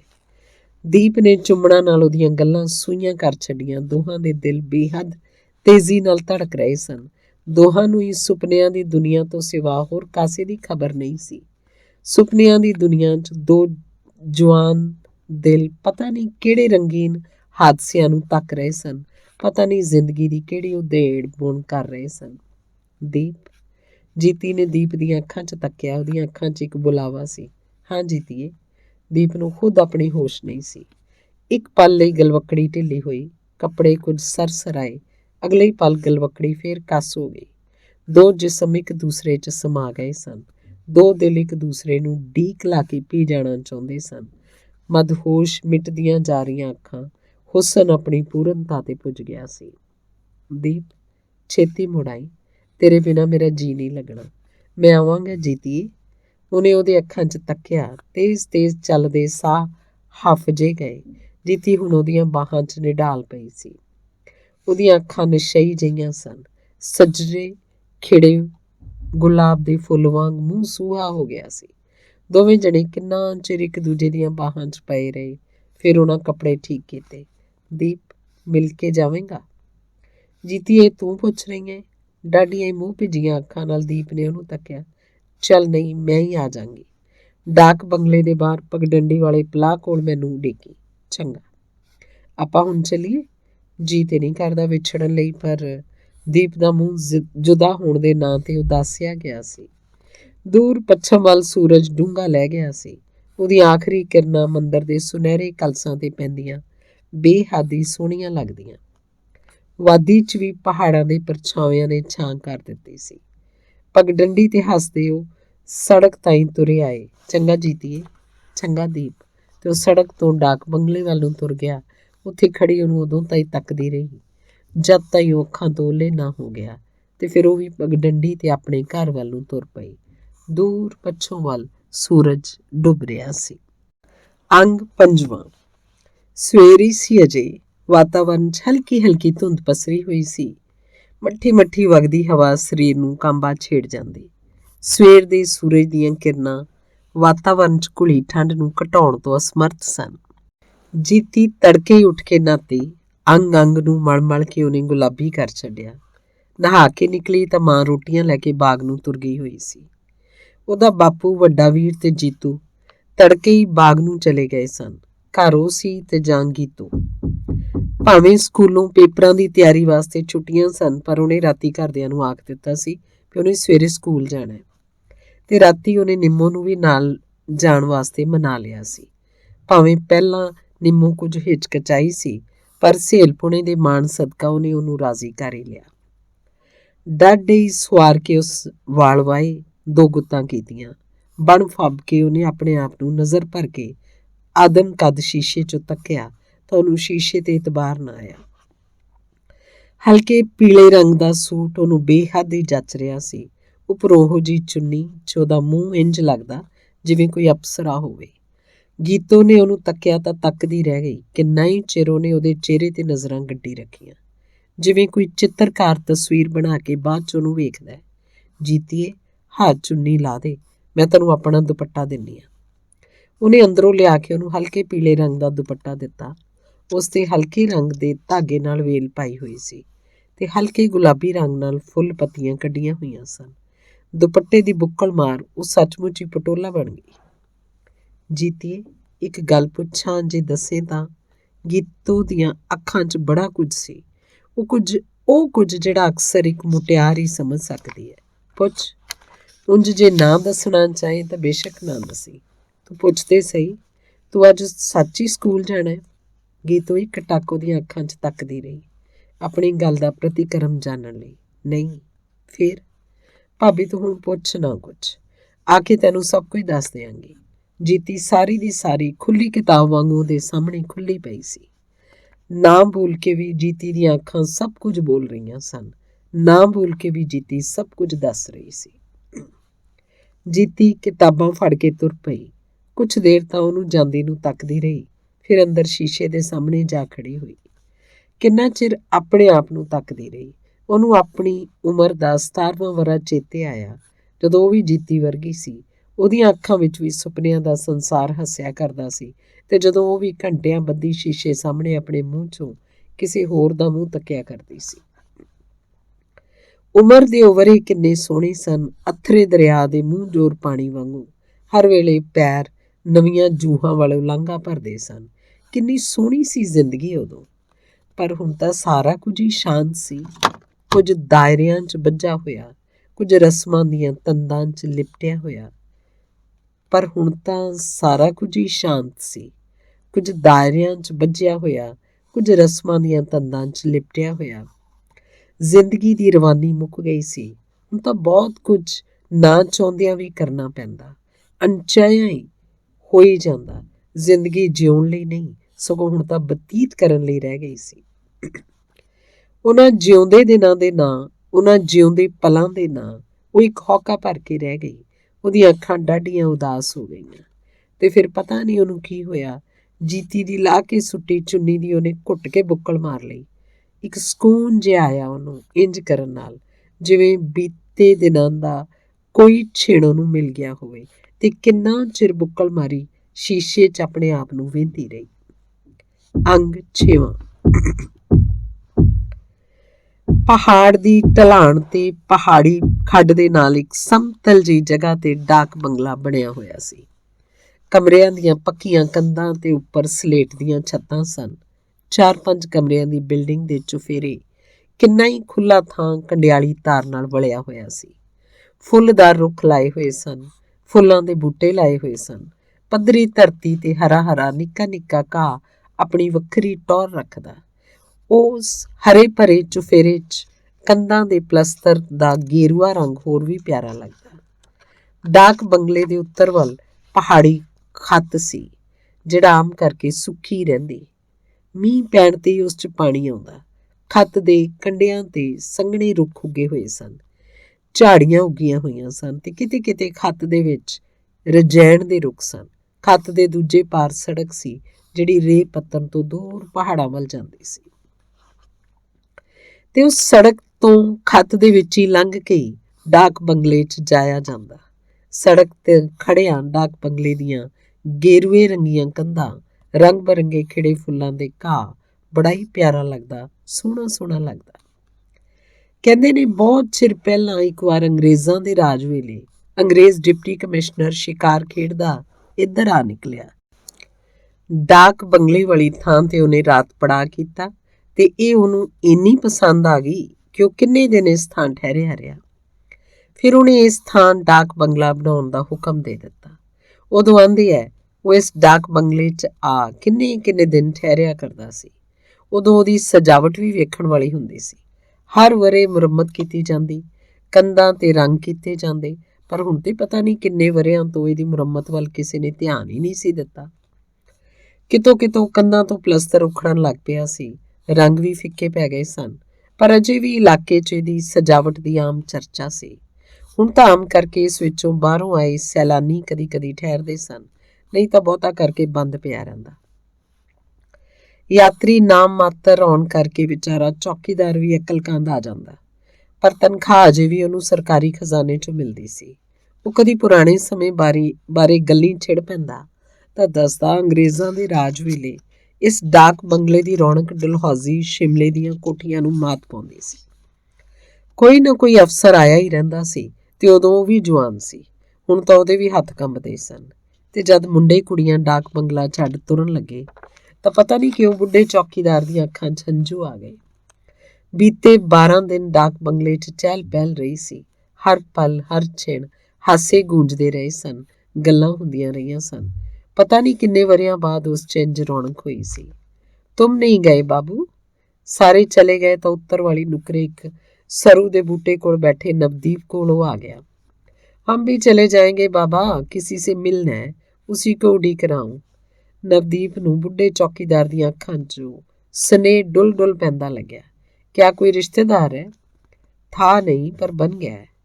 हाँ, कभी कभी ऐसा हो जाता है, पुराने भूल चुके रिश्ते मुड़ नए हो जाते हैं। हाँ बाबा, तुम बाद में अकेला जाएगा? वो हौली हौली हंसते खेलते जाएंगे, पत्तन पर जाकर मुझे उड़ीकेंगे, तब तक मैं उनको जा मिलूंगा। ਗੱਲਾਂ ਕਰਦੇ ਕਰਦੇ ਨਵਦੀਪ ਦੀਆਂ ਨਜ਼ਰਾਂ ਸੜਕ ਵੱਲ ਲੱਗੀਆਂ ਸਨ, ਜਿਸ ਤੋਂ ਜੀਤੀ ਨੇ ਆਉਣਾ ਸੀ, ਪਰ ਅਜੇ ਤਾਈਂ ਕਿਤੋਂ ਉਹਦਾ ਝੋਲਾ ਵੀ ਨਹੀਂ ਸੀ ਦਿਸ ਰਿਹਾ। वो तुम्हारा रिश्तेदार कब आएगा? आने ही वाला होगा बाबा, तब तक मैं आपके लिए चाय बना लाऊं? ले आओ बाबा, अपने लिए भी बना लेना, इकट्ठे बैठकर पिएंगे। ਚੌਕੀਦਾਰ ਚਾਹ ਬਣਾਉਣ ਲਈ ਚਲਾ ਗਿਆ। ਉਹਨੂੰ ਜਾਂਦੇ ਨੂੰ ਤੱਕਦਾ ਰਿਹਾ, ਉਸ ਬੂਹੇ ਨੂੰ ਤੱਕਦਾ ਰਿਹਾ ਜਿਸ ਚੋਂ ਲੰਘ ਉਹ ਡਾਕ ਬੰਗਲੇ ਦੇ ਪਿਛਵਾੜੇ ਚਾਹ ਬਣਾਉਣ ਲਈ ਗਿਆ ਸੀ। ਅੰਗ 7ਵਾਂ। ਪਹਾੜੀ ਸੜਕ ਤੇ ਹਰਨੋਟਿਆਂ ਵਾਂਗੂ ਚੁੰਗੀਆਂ ਭਰਦੀਆਂ ਦੋਵੇਂ ਸਹੇਲੀਆਂ ਚੜਾਈਆਂ ਉਤਰਾਈਆਂ ਨੂੰ ਲੰਘ ਰਹੀਆਂ ਸਨ। ਸੜਕ ਦੇ ਇੱਕ ਪਾਸੇ ਪਹਾੜ ਸੀ, ਦੂਜੇ ਪਾਸੇ ਡੂੰਘੀ ਖੱਡ। ਖੱਡ ਤੋਂ ਪਾਰ ਮੁੜ ਪਹਾੜ ਸਨ। ਵਲ ਵਿੰਗ ਖਾਂਦੀ ਪਹਾੜੀ ਸੜਕ ਤੇ ਉਹ ਤੁਰ ਘੱਟ ਪਰ ਗੱਲਾਂ ਜ਼ਿਆਦਾ ਕਰ ਰਹੀਆਂ ਸਨ। ਪਹਾੜ ਦੀ ਸਿਖਰ ਚੜ੍ਹ ਕੇ ਮੁੜ ਉਤਰਾਈ ਸ਼ੁਰੂ ਹੋਈ ਤਾਂ ਸਾਵੇਂ ਦੂਰ ਡਾਕ ਬੰਗਲਾ ਦਿਸਣ ਲੱਗ ਪਿਆ ਸੀ। ਵੇਖ ਪਈ ਜੀਤੀਏ, ਮੈਂ ਉਰਾਂ ਹੀ ਖਲੋਵਾਂਗੀ, ਤੂੰ ਉਹਨੂੰ ਮਿਲ ਆਵੀਂ, ਨਿੰਮੋ ਨੇ ਹੱਸਦਿਆਂ ਆਖਿਆ। ਉਹਦੀਆਂ ਬੋਲਾਂ 'ਚ ਇੱਕ ਸ਼ਰਾਰਤ ਸੀ। ਇਹ ਗੱਲ ਝੂਠ, ਜਦੋਂ ਆਈਆਂ ਇਕੱਠੀਆਂ ਤਾਂ ਇਕੱਠੀਆਂ ਹੀ ਰਹਾਂਗੀਆਂ। ਜੀਤੀ ਵੀ ਹੱਸ ਪਈ। ਇਹ ਓਪਰੇ ਮਨ ਦੀਆਂ ਗੱਲਾਂ, ਫਿਰ ਤਾਂ ਤੂੰ ਕਹਿਣਾ ਪਈ ਦਫਾ ਹੋਵੇ, ਪਰ ਕਿਤੇ ਲਾਗਿਓ। ਨਿੰਮੋ ਉਸ ਵੱਲ ਤੱਕ ਹੱਸ ਰਹੀ ਸੀ। ਦੂਰ ਖੱਡ ਤੋਂ ਪਾਰ ਦੂਜੇ ਪਹਾੜ ਤੇ ਭੇਡਾਂ ਦਾ ਕੋਈ ਜੜ ਚੁਗ ਰਿਹਾ ਸੀ। ਖੱਡ ਦੇ ਨਾਲੋਂ ਸੜਕ ਲਹਿੰਦੇ ਪਾਸੇ ਨੂੰ ਮੁੜ ਗਈ, ਪਹਾੜ ਦੀ ਢਲਾਣ ਵੱਲ। ਖੱਡ ਹੁਣ ਪਿੱਛੇ ਰਹਿ ਗਈ ਸੀ। ਸਾਹਮਣੇ ਕੁਛ ਹੀ ਦੂਰ ਪਹਾੜੀ ਖੱਡ ਸੀ ਤੇ ਉਹ ਤੋਂ ਪਾਰ ਦਿਸ ਰਿਹਾ ਡਾਕ ਬੰਗਲਾ। ਉਹਦੇ ਮਹਿਕੇ ਫੁੱਲ ਦਿਸ ਰਹੇ ਸਨ, ਉਹਦੇ ਉੱਚੇ ਉੱਚੇ ਸਰੂ ਦਿਸ ਰਹੇ ਸਨ। ਡਾਕ ਬੰਗਲੇ ਦੇ ਬਾਹਰ ਸੜਕ ਕੰਡੇ ਵਾਲੇ ਪਲਾਹ ਹੇਠਾਂ ਆ ਕੇ ਉਹਨਾਂ ਤੱਕਿਆ। ਉੱਥੇ ਕੋਈ ਵੀ ਨਹੀਂ ਸੀ ਦਿੰਦਾ। ਡਾਕ ਬੰਗਲੇ ਦੇ ਬੂਹੇ ਬੰਦ ਪਏ ਸਨ। ਵਿਹੜਾ ਉਜਾੜ ਪਿਆ ਸੀ, ਜਿਵੇਂ ਉਸ 'ਚ ਕੋਈ ਆਦਮ ਜਾਤ ਨਾ ਆਈ ਹੋਵੇ, ਕਿਤੇ ਚਲਾ ਹੀ ਨਾ ਗਿਆ ਹੋਵੇ। ਇੱਕ ਪਲ ਲਈ ਜੀਤੀ ਦਾ ਦਿਲ ਧੜਕਿਆ। ਫੁੱਲਾਂ ਵਾਂਗੂ ਖਿੜਿਆ ਮੂੰਹ ਕੁਝ ਸਹਿਮ ਜਿਹਾ ਗਿਆ। ਪਰ ਤਦੋਂ ਹੀ ਉਸ ਤੱਕਿਆ, ਉਹ ਤੇਜ਼ ਉਲਾਂਘਾ ਭਰਦਾ ਪਹਾੜੀ ਖੱਡ ਨੂੰ ਪਾਰ ਕਰ ਉਹਨਾਂ ਵੱਲ ਆ ਰਿਹਾ ਸੀ। ਜੀਤੀਏ, ਤੁਸੀਂ ਬੜਾ ਕਵੇਲਾ ਕਰ ਆਈਆਂ। ਉਹਨੇ ਸਿਰਫ ਕਰਨ ਲਈ ਹੀ ਇਹ ਗੱਲ ਆਖੀ। ਉਂਝ ਉਸਦੀਆਂ ਬੋਲਾਂ 'ਚ ਕੋਈ ਸ਼ਿਕਵਾ ਨਹੀਂ ਸੀ। ਨਹੀਂ ਤੇ ਤੇਰੇ ਨਾਲ ਵਾਲੇ ਉਹ ਸਾਰੇ ਚਲੇ ਗਏ? ਕੁਛ ਦੇਰ ਪਹਿਲਾਂ ਹੀ ਗਏ ਐ। ਆਓ ਡਾਕ ਬੰਗਲੇ ਦੇ ਘਾਹ ਤੇ ਬਹਿੰਦੇ ਹਾਂ। ਜੀਤੀ ਬੇਝਿਜਕ ਉਸ ਮਗਰ ਤੁਰ ਪਈ। ਪਹਾੜੀ ਖਾਲੇ ਨੂੰ ਪਾਰ ਕਰ ਉਹ ਘਾਹ ਤੇ ਆ ਬੈਠੇ। ਘਾਹ ਤੋਂ ਰਾਤ ਦੀ ਤਰੇਲ ਅਜੇ ਪੂਰੀ ਤਰ੍ਹਾਂ ਸੁੱਕੀ ਨਹੀਂ ਸੀ। ਅਜੇ ਵੀ ਘਾਹ ਸਿੱਲਾ ਸੀ। ਭਾਵੇਂ ਸੂਰਜ ਉੱਚਾ ਚੜ੍ਹ ਆਇਆ ਸੀ, ਪਰ ਅਜੇ ਵੀ ਵਾਤਾਵਰਨ 'ਚ ਮੱਠੀ ਮੱਠੀ ਠੰਡ ਘੁਲੀ ਹੋਈ ਸੀ। ਨਿੰਮੋ ਜਾਣ ਕੇ ਡਾਕ ਬੰਗਲੇ ਨੂੰ ਤੱਕਣ ਦੇ ਬਹਾਨੇ ਉਹਨਾਂ ਕੋਲੋਂ ਉੱਠ ਗਈ। ਉਹਨਾਂ ਨੂੰ ਦਿਲ ਖੋਲ ਕੇ ਗੱਲਾਂ ਕਰ ਲੈਣ ਦੇਣਾ ਚਾਹੁੰਦੀ ਸੀ। ਉਹਦੀ ਮੌਜੂਦਗੀ 'ਚ ਦੋਵੇਂ ਝਿਜਕ ਰਹੇ ਸਨ। ਉਹ ਫੁੱਲਾਂ ਨੂੰ ਤੱਕਦੀ ਡਾਕ ਬੰਗਲੇ ਦੇ ਪਿਛਵਾੜੇ ਚਲੀ ਗਈ। ਜੀਤੀਏ, ਅੱਜ ਤੂੰ ਸੱਚਮੁੱਚ ਹੀ ਬੜੀ ਸੋਹਣੀ ਲੱਗ ਰਹੀ ਹੈ। ਉਹਦੀਆਂ ਕਜਲਾਈਆਂ ਅੱਖਾਂ ਦੀ ਡੂੰਘਾਈ ਦੀ ਥਾਹ ਲਾਉਂਦਿਆਂ ਦੀਪ ਉਹਨਾਂ 'ਚ ਡੁੱਬ ਕੇ ਹੀ ਰਹਿ ਗਿਆ। ਸੱਚ? ਪਰ ਤੇਰੇ ਨਾਲੋਂ ਤਾਂ ਨਹੀਂ। ਜੀਤੋ ਹੱਸ ਪਈ। ਜੀ ਨਹੀਂ ਕਰਦਾ ਜਾਣ ਲਈ। ਸੋਚਦਾ ਇੱਥੇ ਹੀ ਰਹਿ ਪਵਾਂ ਸਾਰੀ ਜ਼ਿੰਦਗੀ, ਇੰਝ ਹੀ ਤੈਨੂੰ ਤੱਕਦਿਆਂ ਗੁਜ਼ਾਰਦਿਆਂ। ਰਹਿ ਪੈ, ਤੈਨੂੰ ਘੱਲਦਾ ਕੌਣ ਹੈ? ਜੀਤੀ ਨੇ ਉਹਦਾ ਹੱਥ ਘੁੱਟਿਆ। ਮੇਰੀਆਂ ਮਜਬੂਰੀਆਂ, ਇਹ ਸਮਾਜੀ ਪ੍ਰਬੰਧ। ਦੀਪ ਸੰਜੀਦਾ ਹੋ ਗਿਆ। ਦੀਪ, ਤੂੰ ਇੰਨਾ ਉਦਾਸ ਨਾ ਹੋਇਆ ਕਰ। ਜੀਤੀ ਮੁਸਕਰਾ ਰਹੀ ਸੀ। ਜੀਤੀਏ, ਇਹ ਉਦਾਸੀ ਨਹੀਂ। ਉਦਾਸ ਤੇ ਉਹ ਹੁੰਦਾ ਹੈ ਜਿਹੜਾ ਇਸ ਗਲਤ ਸਮਾਜੀ ਪ੍ਰਬੰਧ ਤੋਂ ਹਾਰ ਗਿਆ ਹੋਵੇ, ਜਿਹੜਾ ਲੜਾਈ ਦੇ ਰਾਹ ਪੈਣ ਦੀ ਹਿੰਮਤ ਨਾ ਰੱਖਦਾ ਹੋਵੇ। ਇਹ ਤਾਂ ਇਸ ਪ੍ਰਬੰਧ ਲਈ ਨਫ਼ਰਤ ਹੈ, ਜਿਸ 'ਚ ਜ਼ਿੰਦਗੀ ਨੂੰ ਜਿਉਣ ਦੇ ਹਰ ਰਾਹ ਤੇ ਰੋਕਾਂ ਨੇ। ਦੀਪ ਦੂਰ ਹਿਮਾਲਿਆ ਪਹਾੜ ਦੀਆਂ ਬਰਫੀਲੀਆਂ ਚੋਟੀਆਂ ਨੂੰ ਤੱਕ ਰਿਹਾ ਸੀ, ਜਿਹੜੀਆਂ ਦਿਸ ਹੱਦਿਆਂ ਤੇ ਅਸਮਾਨ ਨਾਲ ਹੀ ਮਿਲ ਗਈਆਂ ਲੱਗਦੀਆਂ ਸਨ। ਛੱਡ ਪਰੇ, ਇਹ ਗੱਲਾਂ ਫੇਰ ਕਰ ਲਵਾਂਗੇ। ਜੀਤੀ ਹੱਸ ਪਈ। ਦੀਪ ਵੀ ਮੁਸਕਰਾ ਪਿਆ। ਖੱਤ ਪਾਏਂਗਾ? ਜਵਾਬ ਦੇਂਗੀ? ਇਹ ਤਾਂ ਮੇਰੀ ਮਰਜ਼ੀ ਹੈ, ਤੇ ਫਿਰ ਖੱਤ ਪਾਉਣ ਦੀ ਵੀ ਮੇਰੀ ਮਰਜ਼ੀ ਹੈ। ਦੀਪ ਨੇ ਉਹਨੂੰ ਆਪਣੀਆਂ ਬਾਹਾਂ 'ਚ ਘੁੱਟ ਲਿਆ। ਉਹਦੀ ਗਲ ਤੇ ਇੱਕ ਭਰਵਾਂ ਚੁੰਮਣ ਦਿੰਦਿਆਂ ਉਹਦੀਆਂ ਅੱਖਾਂ 'ਚ ਗੁਆਚ ਕੇ ਰਹਿ ਗਿਆ। ਉਹਦੀ ਹਿੱਕ ਤੇ ਸਿਰ ਸੁੱਟੀ ਉਹਦੇ ਮੂੰਹ ਵੱਲ ਇੱਕ ਟੱਕ ਵੇਖੀ ਜਾ ਰਹੀ ਸੀ। ਪਤਾ ਨਹੀਂ ਉਹਦੇ ਮੂੰਹ ਤੋਂ ਕੀ ਢੂੰਡ ਰਹੀ ਸੀ। ਤੇ ਫਿਰ ਉਹਨੇ ਹਲਕਾ ਜਿਹਾ ਮੁਸਕਰਾਉਂਦਿਆਂ ਆਖਿਆ, ਦੀਪ, ਫਿਰ ਕਦੋਂ ਆਏਗਾ? ਜਾਂਦਿਆਂ ਹੀ ਕੁਝ ਦਿਨ ਠਹਿਰ ਕੇ ਸਾਡੇ ਪੇਪਰ ਹੈ। ਪੇਪਰ ਖਤਮ ਹੁੰਦੇ ਹੀ ਆ ਜਾਵਾਂਗਾ। ਮੈਂ ਤੇਰੀ ਉਡੀਕ ਕਰਾਂਗੀ। ਜੀਤੀ ਦਾ ਹੱਥ ਉਹਦੀਆਂ ਉਲਝੀਆਂ ਲਿਟਾਂ 'ਚ ਫਿਰ ਰਿਹਾ ਸੀ। ਉਹ ਸਾਰੇ ਦੇ ਸਾਰੇ ਦੀਪ ਨੂੰ ਡੀਕ ਲਾ ਕੇ ਪੀ ਜਾਣਾ ਚਾਹੁੰਦੀ ਸੀ, ਰੱਜ ਕੇ ਤੱਕ ਲੈਣਾ ਚਾਹੁੰਦੀ ਸੀ। ਦੀਪ, ਜਿਹੜਾ ਸਾਰੇ ਦਾ ਸਾਰਾ ਉਹਨੂੰ ਚੰਗਾ ਲੱਗਦਾ ਸੀ। ਪਤਾ ਨਹੀਂ ਕਿੰਨਾ ਚਿਰ ਉਹਨਾਂ ਨੂੰ ਇੰਝ ਹੀ ਗੱਲਾਂ ਕਰਦਿਆਂ ਬੀਤ ਗਿਆ। ਦੋਵੇਂ ਇੱਕ ਦੂਜੇ ਦੀਆਂ ਬਾਹਾਂ 'ਚ ਮਦਹੋਸ਼ ਸਨ, ਇੱਕ ਦੂਜੇ ਦੀਆਂ ਅੱਖਾਂ 'ਚ ਆਪਾ ਤੱਕ ਰਹੇ ਸਨ। ਹੇਠਾਂ ਪਹਾੜੀ ਖੱਡ 'ਚ ਪੱਥਰਾਂ ਦੀ ਛੇੜ ਹੋਈ। ਦੋਹਾਂ ਹੀ ਉੱਧਰ ਤੱਕਿਆ। ਡਾਕ ਬੰਗਲੇ ਦਾ ਚੌਕੀਦਾਰ ਤੁਰਿਆ ਆ ਰਿਹਾ ਸੀ। ਇਹ ਕੌਣ ਹੈ? ਜੀਤੀ ਨੇ ਇੱਕ ਪਲ ਉੱਧਰ ਤੱਕ ਜੀਤ ਦੀਆਂ ਅੱਖਾਂ ਝਾਕਦਿਆਂ ਪੁੱਛਿਆ। ਇੱਥੋਂ ਦਾ ਚੌਕੀਦਾਰ। ਡਾਕ ਬੰਗਲੇ ਦਾ ਫਾਟਕ ਲੰਘ ਉਸ ਵਿਹੜੇ 'ਚ ਪੈਰ ਪਾਇਆ ਤੇ ਉਹਦੇ ਪੈਰ ਉਹਨਾਂ ਵੱਲ ਨੂੰ ਹੋ ਤੁਰੇ। ਪਰ ਫਿਰ ਅਚਾਨਕ ਦੀਪ ਲਾਗੇ ਇੱਕ ਕੁੜੀ ਬੈਠੀ ਤੱਕ ਉਹ ਸਿੱਧਾ ਹੀ ਬਿਲਡਿੰਗ ਨੂੰ ਲੰਘ ਗਿਆ।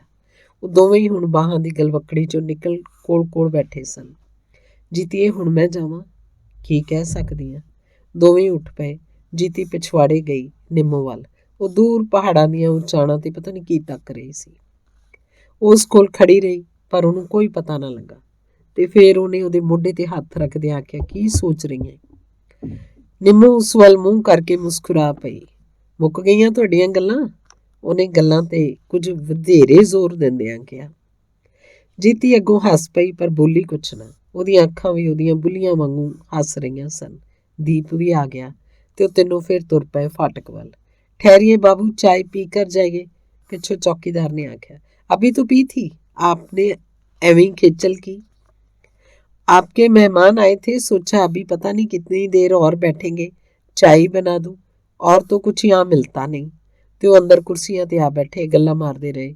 ਨਿੰਮੋ ਗੱਲਾਂ ਘੱਟ, ਪਰ ਉਹਨਾਂ ਦੀਆਂ ਗੱਲਾਂ ਤੇ ਹੱਸ ਜ਼ਿਆਦਾ ਰਹੀ ਸੀ। ਚੌਕੀਦਾਰ ਚਾਹ ਲੈ ਆਇਆ ਤਾਂ ਸਾਰੇ ਹੱਸਦਿਆਂ ਪੀਣ ਲੱਗ ਪਏ। ਚੌਕੀਦਾਰ ਨੂੰ ਵੀ ਉਹਨਾਂ ਕੋਲ ਬਹਾ ਲਿਆ। ਚੌਕੀਦਾਰ ਨੂੰ ਵੀ ਉਹਨਾਂ ਕੋਲ ਬਹਾ ਲਿਆ। ਚਾਹ ਮੁਕਾ ਕੇ ਬਾਹਰ ਨਿਕਲੇ। ਸੂਰਜ ਸਿਖਰ ਕੋਲ ਆਉਣ ਹੀ ਵਾਲਾ ਸੀ। ਦੁਪਹਿਰਾਂ ਹੋਣ ਵਾਲੀਆਂ ਸਨ। ਡਾਕ ਬੰਗਲੇ ਦੇ ਫਾਟਕ ਤਾਈਂ ਚੌਕੀਦਾਰ ਉਹਨਾਂ ਦੇ ਨਾਲ ਆਇਆ ਤੇ ਫਿਰ ਜਦੋਂ ਡਾਕ ਬੰਗਲੇ ਤੋਂ ਬਾਹਰ ਪੈਰ ਪਾ ਪਹਾੜੀ ਖੱਡ 'ਚ ਉਤਰਨ ਲੱਗੇ ਤਾਂ ਚੌਕੀਦਾਰ ਨੇ ਡਾਢੇ ਮੂੰਹ ਭਿੱਜੇ ਲਫ਼ਜ਼ਾਂ 'ਚ ਆਖਿਆ, ਖੁਦਾ ਤੁਮ ਸਭ ਕੋ ਖੁਸ਼ ਰੱਖੇ। ਅੰਗ 8ਵਾਂ। ਪਹਾੜੀ ਤੇ ਵਸਿਆ ਰੇ ਦਾ ਪਿੰਡ 3 ਕੋਹਾਂ 'ਚ ਫੈਲਿਆ ਸੀ। ਮਸਾਂ 200 ਘਰ ਸੀ ਪੂਰੇ ਪਿੰਡ 'ਚ, ਪਰ 10 ਘਰ ਕਿਸੇ ਪਹਾੜ ਦੀ ਢਲਾਣ ਤੇ, 5 ਘਰ ਕਿਸੇ ਪਹਾੜੀ ਸਿਖਰ ਤੇ, 4 ਘਰ ਕਿਸੇ ਵਾਦੀ 'ਚ। ਬਿਆਸ ਦਰਿਆ ਦੇ ਕੰਢੇ ਵਾਲੀ ਪਹਾੜੀ ਤੇ 50 ਕੁ ਘਰ ਇਕੱਠੇ ਸੀ ਤੇ ਇਹੋ ਰੇ ਦਾ ਅਸਲੀ ਪਿੰਡ ਮੰਨਿਆ ਜਾਂਦਾ। ਇਹਦੇ ਨਾਂ ਤੇ ਦਰਿਆ ਦੇ ਪੱਤਣ ਦਾ ਨਾਂ ਰੇ ਪਿਆ ਸੀ ਤੇ ਇੱਕੜ ਦੁੱਕੜ 3 ਕੋਹਾਂ 'ਚ ਫੈਲੇ ਹੋਏ ਘਰਾਂ ਦੀ ਗਿਣਤੀ ਵੀ ਰੇ 'ਚ ਹੀ ਹੁੰਦੀ। ਉਂਝ ਭਾਵੇਂ ਉਹਨਾਂ ਦੇ ਵੀ ਅੱਗੋਂ ਵੱਖੋ ਵੱਖਰੇ ਨਾਂ ਸੀ।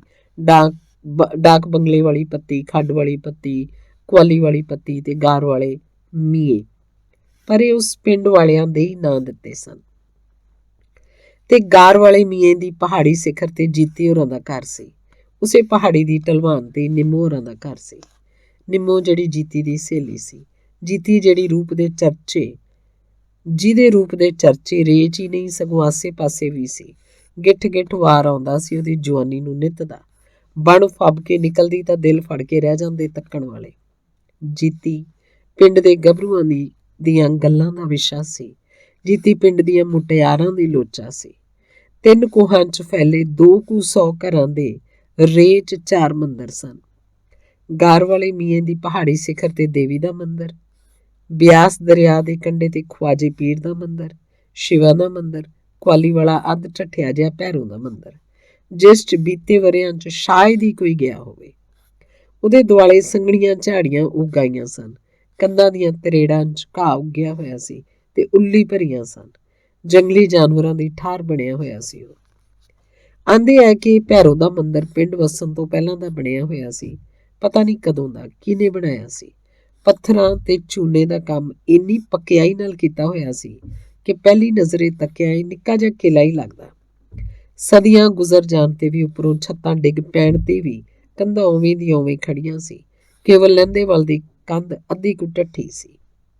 ਤੇ ਗਾਰ ਵਾਲੇ ਮੀਏ ਦੀ ਪਹਾੜੀ ਦੇ ਪੈਰਾਂ 'ਚ ਰੇ ਦੀ ਬੇਹੱਦ ਉਪਜਾਊ ਵਾਦੀ ਸੀ, ਜਿੱਥੇ ਜੀਤੀ ਹੋਰਾਂ ਦਾ ਅੰਬਾਂ ਦਾ ਬਾਗ ਸੀ, ਨਿੰਮੋ ਹੋਰਾਂ ਦਾ ਸੰਤਰਿਆਂ ਦਾ ਬਾਗ ਸੀ। ਪਿੰਡ ਦੇ ਹੋਰ ਲੋਕਾਂ ਦੇ ਵੀ ਉੱਥੇ ਬਾਗ ਸਨ, ਫਸਲਾਂ ਦੇ ਖੇਤ ਸਨ, ਜਿਹਦੀ ਹਰਿਆਲੀ ਨੂੰ ਤੱਕ ਮੋਰ ਝੂਮ ਉੱਠਦੇ, ਕੋਇਲਾਂ ਖੁਸ਼ੀ 'ਚ ਬਾਵਰੀਆਂ ਹੋ ਜਾਂਦੀਆਂ। ਕਣਕਾਂ ਪੱਕਦੀਆਂ ਤਾਂ ਪਹਾੜ ਦੀ ਸਿਖਰ ਤੋਂ ਖੜ ਕੇ ਹੇਠਾਂ ਵਾਦੀ 'ਚ ਤੱਕਿਆਂ ਇੰਜ ਲੱਗਦਾ ਜਿਵੇਂ ਧਰਤੀ ਦੀ ਹਿੱਕ ਤੇ ਕਿਸੇ ਨੇ ਸੋਨਾ ਮੜ ਦਿੱਤਾ ਹੋਵੇ। ਸਾਰੀ ਦੀ ਸਾਰੀ ਵਾਦੀ ਕਣਕ ਦੇ ਸੋਨੇ ਰੰਗੇ ਛਿੱਟਿਆਂ ਨਾਲ ਭਰ ਜਾਂਦੀ। ਕਿਧਰੇ ਛੋਲਿਆਂ ਦੇ ਬੂਟਿਆਂ ਤੇ ਬਹਾਰ ਹੁੰਦੀ। ਬੇਸ਼ੁਮਾਰ ਸਰਵਾਂ ਹੁੰਦੀਆਂ ਸਨ ਉਸ ਵਾਦੀ 'ਚ। ਵਾਢੀਆਂ ਪੈਂਦੀਆਂ, ਲੋਕ ਕਣਕਾਂ ਦੀਆਂ ਭਰੀਆਂ ਖਲਵਾੜਿਆਂ 'ਚ ਸਾਂਭ ਲੈਂਦੇ, ਫਿਰ ਗਾਹ ਪੈ ਜਾਂਦੇ। ਸਾਰੀ ਵਾਦੀ ਰੜੇ ਮੈਦਾਨ ਵਾਂਗ ਹੋ ਜਾਂਦੀ। ਕਿਤੇ ਕਿਤੇ ਹੀ ਬਾਗਾਂ 'ਚ ਬੂਟਿਆਂ ਤੇ ਭਰ ਜੋਬਨ ਹੁੰਦਾ। ਉਹਨਾਂ ਦੀਆਂ ਹਰੀਆਂ ਕਚੂਰ ਡਾਲੀਆਂ ਨੂੰ ਗਿੱਠ ਗਿੱਠ ਵਾਰ ਆਉਂਦਾ ਨਿੱਤ ਦਾ। ਹਾੜ ਆਉਂਦਾ ਤਾਂ ਉਹਦੀ ਧੁੱਪ ਵਾਦੀ 'ਚ ਘਾਹ ਦੀ ਤਿੜ ਤੱਕ ਸੁਕਾ ਦਿੰਦੀ। ਧੁੱਪ ਵਾਂਗ ਹੀ ਤਪਣ ਲੱਗ ਪੈਂਦੀ ਧਰਤੀ। ਹਾੜ ਦੇ ਅਖੀਰ 'ਚ ਮੀਂਹ ਪੈ ਜਾਂਦਾ। ਲੋਕੀ ਮੱਕੀਆਂ ਬੀਜਣ ਲੱਗ ਪੈਂਦੇ। ਬਾਜਰੇ, ਮੂੰਗੀਆਂ, ਮਾਂ ਦੇ ਖੇਤਾਂ ਦੇ ਖੇਤ ਬੀਜਦੇ। ਝੋਨੇ ਬਾਸਮਤੀਆਂ ਦੀਆਂ ਪਨੀਰੀਆਂ ਪੁੱਟ ਪਾਣੀ ਭਰੇ ਨੀਵੇਂ ਖੇਤਾਂ 'ਚ ਲਾਉਣ ਲੱਗ ਪੈਂਦੇ। ਦਿਨਾਂ 'ਚ ਹੀ ਵਾਦੀ ਹਰੀ ਭਰੀ ਹੋ ਜਾਂਦੀ। ਕਿਧਰੇ 1 ਇੰਚ ਵੀ ਖਾਲੀ ਨਾ ਦਿੰਦਾ। ਸੌਣ ਦੇ ਮੀਂਹਾਂ ਨਾਲ ਪਹਾੜਾਂ ਦੀਆਂ ਢਲਾਨਾਂ ਤੇ ਵੀ ਘਾਹ ਹੋ ਜਾਂਦਾ। ਰੁੱਖਾਂ ਤੇ ਨਿੱਤ ਨਵਾਂ ਰੰਗ ਆਉਂਦਾ। ਤੂਤਾਂ ਦੀਆਂ ਲਗਰਾਂ ਨੂੰ ਨਿੱਤ ਹੀ ਗਿੱਟ ਗਿੱਟ ਵਾਰ ਆਉਂਦਾ। ਅੰਬ ਪੱਕਦੇ, ਪੱਕੇ ਜਾਮਨੂਆਂ ਨਾਲ ਉਹਨਾਂ ਦੇ ਰੁੱਖ ਵੀ ਨਸੁਹਾਰੀ ਰੰਗ ਲੱਗਦੇ। ਬੱਦਲਾਂ ਨੂੰ ਤੱਕ ਮੋਰ ਪਹਿਲਾਂ ਪਾਉਂਦੇ, ਖੁਸ਼ੀਆਂ 'ਚ ਕੂਕ ਉੱਠਦੇ। ਉਹਨਾਂ ਦੀਆਂ ਕੂਕਾਂ ਨਾਲ ਹੀ ਸਾਰੀ ਵਾਦੀ ਗੂੰਜ ਉੱਠਦੀ। ਕੋਇਲਾਂ ਦੀਆਂ ਹਿਰਦੇ ਵਿੰਨਵੀਆਂ ਹੂਕਾਂ ਵਾਦੀ 'ਚ ਭਰ ਜਾਂਦੀਆਂ। ਫਸਲਾਂ ਪੱਕਦੀਆਂ, ਮੁੜ ਵਾਢੀਆਂ ਪੈ ਜਾਂਦੀਆਂ। ਬਾਸਮਤੀ ਦੀ ਮਹਿਕ ਵਾਦੀ 'ਚ ਚੁਫੇਰੇ ਖਿੰਡ ਜਾਂਦੀ। ਫਸਲਾਂ ਸਾਂਭ ਲੋਕ ਪਹਿਲੀਆਂ ਵਾਹੁਣ ਲੱਗ ਪੈਂਦੇ। ਕਣਕਾਂ ਬੀਜਣ ਦੀਆਂ ਤਿਆਰੀਆਂ ਹੋਣ ਲੱਗ ਪੈਂਦੀਆਂ। ਫੱਗਣ ਝਲੂਚਿਆਂ ਨੂੰ ਫੁੱਲ ਪੈਂਦੇ। ਸਫੈਦ ਫੁੱਲਾਂ ਨਾਲ ਬਾਗ ਭਰ ਜਾਂਦੇ। ਇੰਜ ਲੱਗਦਾ ਜਿਵੇਂ ਜੰਨਤ ਦੀਆਂ ਹੂਰਾਂ ਦੇ ਰਹਿਣ ਦੀ ਕੋਈ ਥਾਂ ਹੋਵੇ। ਵਾਦੀ ਸੱਚਮੁੱਚ ਹੀ ਬੜੀ ਸੋਹਣੀ ਲੱਗਦੀ। ਵਾਦੀ 'ਚ ਸੱਚਮੁੱਚ ਹੀ ਸਾਰਾ ਹੀ ਸਾਲ ਜ਼ਿੰਦਗੀ ਧੜਕਦੀ ਰਹਿੰਦੀ। ਵਾਦੀ ਸੱਚਮੁੱਚ ਹੀ ਉਹਨਾਂ ਲੋਕਾਂ ਦੀ ਜੀਵਨ ਦਾਤੀ ਸੀ। ਵਾਦੀ 'ਚ ਥਾਂ ਥਾਂ ਕਈ ਸਮਾਧਾਂ ਬਣੀਆਂ ਸਨ। ਆਂਦੇ ਹੈ ਇਹ ਸਭ ਸਮਾਧਾਂ ਉਹਨਾਂ ਲੋਕਾਂ ਦੀਆਂ ਜਿਹੜੇ ਵਾਦੀ ਨੂੰ ਆਬਾਦ ਕਰਦਿਆਂ ਆਪਣੀਆਂ ਜਾਨਾਂ ਤੋਂ ਹੱਥ ਧੋ ਗਏ, ਜਿਨ੍ਹਾਂ ਨੇ ਆਪਣੀਆਂ ਜ਼ਿੰਦਗੀਆਂ ਵਾਦੀ 'ਚੋਂ ਸੰਘਣੇ ਜੰਗਲ ਨੂੰ ਸਾਫ਼ ਕਰਨ ਤੇ ਲਾ ਦਿੱਤੀਆਂ, ਜਿਨ੍ਹਾਂ ਸੱਪਾਂ ਦੀਆਂ ਸਿਰੀਆਂ ਮਿੱਧ ਮਿੱਧ ਕੇ ਇਸ ਧਰਤੀ ਨੂੰ ਪਹਿਲੀ ਵੇਰਾਂ ਵਾਹਿਆ ਸੀ। ਹਰ ਫਸਲ ਬੀਜਣ ਤੋਂ ਪਹਿਲਾਂ ਅਜੇ ਵੀ ਲੋਕ ਸਮਾਧਾਂ ਅੱਗੇ ਝੁੱਕ ਕੇ ਜਾਂਦੇ ਆ। ਹਰ ਨਵੀਂ ਫਸਲ ਘਰ ਖੜਨ ਤੋਂ ਪਹਿਲਾਂ ਅਜੇ ਵੀ ਲੋਕ ਇਹਨਾਂ ਸਮਾਧਾਂ ਅੱਗੇ ਅੰਨ ਚਾੜਦੇ ਆ। ਅਜੇ ਵੀ ਵਾਦੀ 'ਚ ਕਿਤੇ ਕਿਤੇ ਬੁੱਢ ਪੁਰਾਣੇ ਹੋ ਗਏ ਦੂਰ ਦੂਰ ਤੱਕ ਖਿਲਰੇ ਡਾਲਿਆਂ ਵਾਲੇ ਬੋੜਾਂ ਦੇ ਰੁੱਖ ਸੰਘਣਾ ਜੰਗਲ ਹੋਣ ਦੀ ਗਵਾਹੀ ਦੇ ਜਾਂਦੇ ਆ। ਪਿੱਪਲਾਂ ਦੇ ਪੱਤਿਆਂ ਦੀ ਖੜਖੜ ਅਜੇ ਵੀ ਵਾਦੀ 'ਚ ਜੰਗਲ ਨੂੰ ਭੁਲੇਖਾ ਪਾ ਜਾਂਦੀ ਹੈ। ਵਾਦੀ 'ਚ ਥਾਂ ਥਾਂ ਲੋਕਾਂ ਨੇ ਮੀਂਹ ਕਣੀ ਤੋਂ ਬਚਣ ਲਈ ਝੁੱਗੀਆਂ ਜਿਹੀਆਂ ਪਾਈਆਂ ਹੋਈਆਂ, ਪਰ ਪਤਾ ਨਹੀਂ ਕਿਉਂ ਉਸ 'ਚ ਕੋਈ ਘਰ ਪਾ ਕੇ ਨਹੀਂ ਰਹਿੰਦਾ। ਪਤਾ ਨਹੀਂ ਕਿਉਂ ਸਾਰੇ ਘਰ ਹੀ ਚੁਫੇਰੇ ਪਹਾੜਾਂ ਦੀਆਂ ਸਿਖਰਾਂ ਜਾਂ ਢਲਾਣਾਂ ਤੇ ਵਸੇ ਹੋਏ ਹੈ, ਤੇ ਉਹਨਾਂ ਪਹਾੜਾਂ ਦੀਆਂ ਸਿਖਰਾਂ ਤੇ ਇੱਕ ਘਰ ਜੀਤੀ ਹੋਰਾਂ ਦਾ। ਜੀਤੀ ਜਿਹੜੀ ਆਪਣੇ ਉਸ ਚੁਫੇਰੇ ਦੇ ਘਰਾਂ 'ਚੋਂ ਪਹਿਲੀ ਹਾਇਰ ਸੈਕੰਡਰੀ ਤੱਕ ਪੁੱਜੀ ਕੁੜੀ ਸੀ। ਜੀਤੀ ਹੋਰਾਂ ਦੇ ਘਰਾਂ 'ਚ ਇੱਕ ਦੰਦ ਕਥਾ ਪੀੜ੍ਹੀਓ ਪੀੜ੍ਹੀ ਇੰਜ ਤੁਰੀ ਆਉਂਦੀ ਹੈ। ਉਹਨਾਂ ਦਾ ਕੋਈ ਵਡੇਰਾ ਰਾਜਿਆਂ ਦੇ ਰਾਜ ਵੇਲੇ ਹਮੀਰਪੁਰ ਦੀ ਰਿਆਸਤ ਦੇ ਰਾਜੇ ਦਾ ਦੀਵਾਨ ਸੀ। ਫਿਰ ਕਿਸੇ ਗੱਲੋਂ ਉਹਦੀ ਰਾਜੇ ਨਾਲ ਅਣਬਣ ਹੋ ਗਈ ਤੇ ਰਾਜੇ ਨੇ ਉਹਨੂੰ ਨੌਕਰੀਓਂ ਕੱਢ ਦਿੱਤਾ। ਉਹਦੀ ਜਾਇਦਾਦ ਜ਼ਬਤ ਕਰ ਲਈ। ਆਪਣੀ ਘਰਵਾਲੀ ਤੇ ਬੱਚਿਆਂ ਨੂੰ ਲੈ ਕੇ ਉਹ ਹਮੀਰਪੁਰ ਵਰਗੀ ਰਿਆਸਤ ਛੱਡ ਤੁਰਿਆ। ਕਿੱਥੇ ਰਿਆਸਤ ਤੇ ਹੁਕਮ ਚੱਲਦਾ ਸੀ ਉਹਦਾ, ਕਿੱਥੇ ਦਰ ਦਰ ਖੱਜਲ ਖੁਆਰ ਹੋਣ ਲੱਗ ਪਿਆ। ਫਿਰਦਾ ਫਿਰਦਾ ਉਹ ਬਿਆਸ ਤੇ ਇਸ ਕੰਢੇ ਵੱਲ ਆ ਨਿਕਲਿਆ ਤੇ ਇੱਥੇ ਹੀ ਵਸ ਗਿਆ। ਆਪਣੀ ਘਰਵਾਲੀ ਦੇ ਗਹਿਣੇ ਵੇਚ ਕੇ ਪਿੰਡ ਦੇ ਚੌਧਰੀ ਤੋਂ ਕੁਝ ਜ਼ਮੀਨ ਖਰੀਦ ਲਈ ਤੇ ਖੇਤੀਬਾੜੀ ਕਰ ਆਪਣੀ ਗੁਜ਼ਰ ਕਰਨ ਲੱਗਾ। ਪੀੜ੍ਹੀ ਦਰ ਪੀੜ੍ਹੀ ਉਹ ਵੀ ਵੱਧਦੀ ਹੋਈ ਔਲਾਦ ਨਾਲ ਘਰ ਵੀ ਵੱਧਦੇ ਗਏ। ਗਾਰ ਵਾਲੇ ਮੀਏ ਦੀ ਪਹਾੜੀ ਦੇ 30-35 ਸਾਰੇ ਦੇ ਸਾਰੇ ਘਰ ਉਹਦੇ ਵੰਸ਼ ਵਿੱਚੋਂ ਹੈ। ਸਾਰੇ ਆਪਣੇ ਆਪ ਨੂੰ ਬਾਕੀਆਂ ਵਰਗਾ ਹੋਣ ਤੇ ਵੀ ਬਾਕੀਆਂ ਤੋਂ ਕੁਝ ਕੁ ਉੱਚਾ ਸਮਝਦੇ ਆ। ਮਿਹਨਤ ਮਜ਼ਦੂਰੀ ਕਰਕੇ ਗੁਜ਼ਾਰਾ ਕਰਨ ਤੇ ਵੀ ਉਹਨਾਂ 'ਚੋਂ ਕਦੇ ਰਿਆਸਤ ਦੇ ਰਾਜੇ ਹੋਣ ਦਾ ਮਾਣ ਝਲਕਦਾ ਹੈ। ਜੀਤੀ ਹੋਰਾਂ ਦੇ ਘਰਾਂ ਦੇ ਪਿਛਵਾੜੇ ਬਹੁਤ ਹੀ ਪੁਰਾਣੀ ਨਿੱਕੀ ਇੱਟਾਂ ਦੀ ਇੱਕ ਇਮਾਰਤ ਹੈ। ਇਮਾਰਤ ਦੇ ਖੰਡਰ ਹੈ। ਆਂਦੇ ਹੈ ਉਸ ਬਜ਼ੁਰਗ ਨੇ ਬਣਵਾਈ ਸੀ ਜਦੋਂ ਉਹ ਇੱਥੇ ਆ ਕੇ ਰਹਿਣ ਲੱਗਾ, ਤੇ ਉਸ ਇਮਾਰਤ ਦੇ ਬਾਰ-ਬਾਰ ਪੂਰਬ ਵੱਲੀ ਇੱਕ ਸਮਾਧ ਹੈ ਜਿਹੜੀ ਉਸ ਬਜ਼ੁਰਗ ਦੀ ਹੈ। ਜਦੋਂ ਵੀ ਕੋਈ ਸੁੱਖਾਂ ਸੱਧਰਾਂ ਦਾ ਦਿਨ ਆਵੇ ਜਾਂ ਕੋਈ ਵਿਆਹ ਹੋਵੇ ਤਾਂ ਉਹਨਾਂ ਦਾ ਸਾਰਾ ਹੀ ਕਬੀਲਾ ਪਹਿਲਾਂ ਉਸ ਸਮਾਧ ਤੇ ਮੱਥਾ ਟੇਕਣ ਜਾਂਦਾ ਹੈ। ਬਜ਼ੁਰਗ ਦੀਆਂ ਖੁਸ਼ੀਆਂ ਪ੍ਰਾਪਤ ਕਰਨ ਲਈ ਉਸ ਸਮਾਧ ਦੇ ਮੂਹਰੇ ਬਹਿ ਤੀਵੀਆਂ ਕਿੰਨਾ ਕਿੰਨਾ ਚਿਰ ਗਾਉਂਦੀਆਂ ਰਹਿੰਦੀਆਂ। ਰੇਹ ਦੇ ਪਿੰਡ ਦੇ ਆਲੇ ਦੁਆਲੇ ਦੇ ਇਲਾਕੇ 'ਚ ਉਸ ਟੁੱਟੀ ਫੁੱਟੀ ਖੰਡਰਾਤ ਇਮਾਰਤ ਨੂੰ ਰਾਜੇ ਦਾ ਮਹਿਲ ਵੀ ਆਖਦੇ ਹੈ। ਸਾਰੇ ਇਲਾਕੇ 'ਚ ਉਸ ਸਮਾਧ ਨੂੰ ਲੋਕੀ ਸਤਿਕਾਰ ਦੀਆਂ ਨਜ਼ਰਾਂ ਨਾਲ ਵੇਖਦੇ ਹੈ।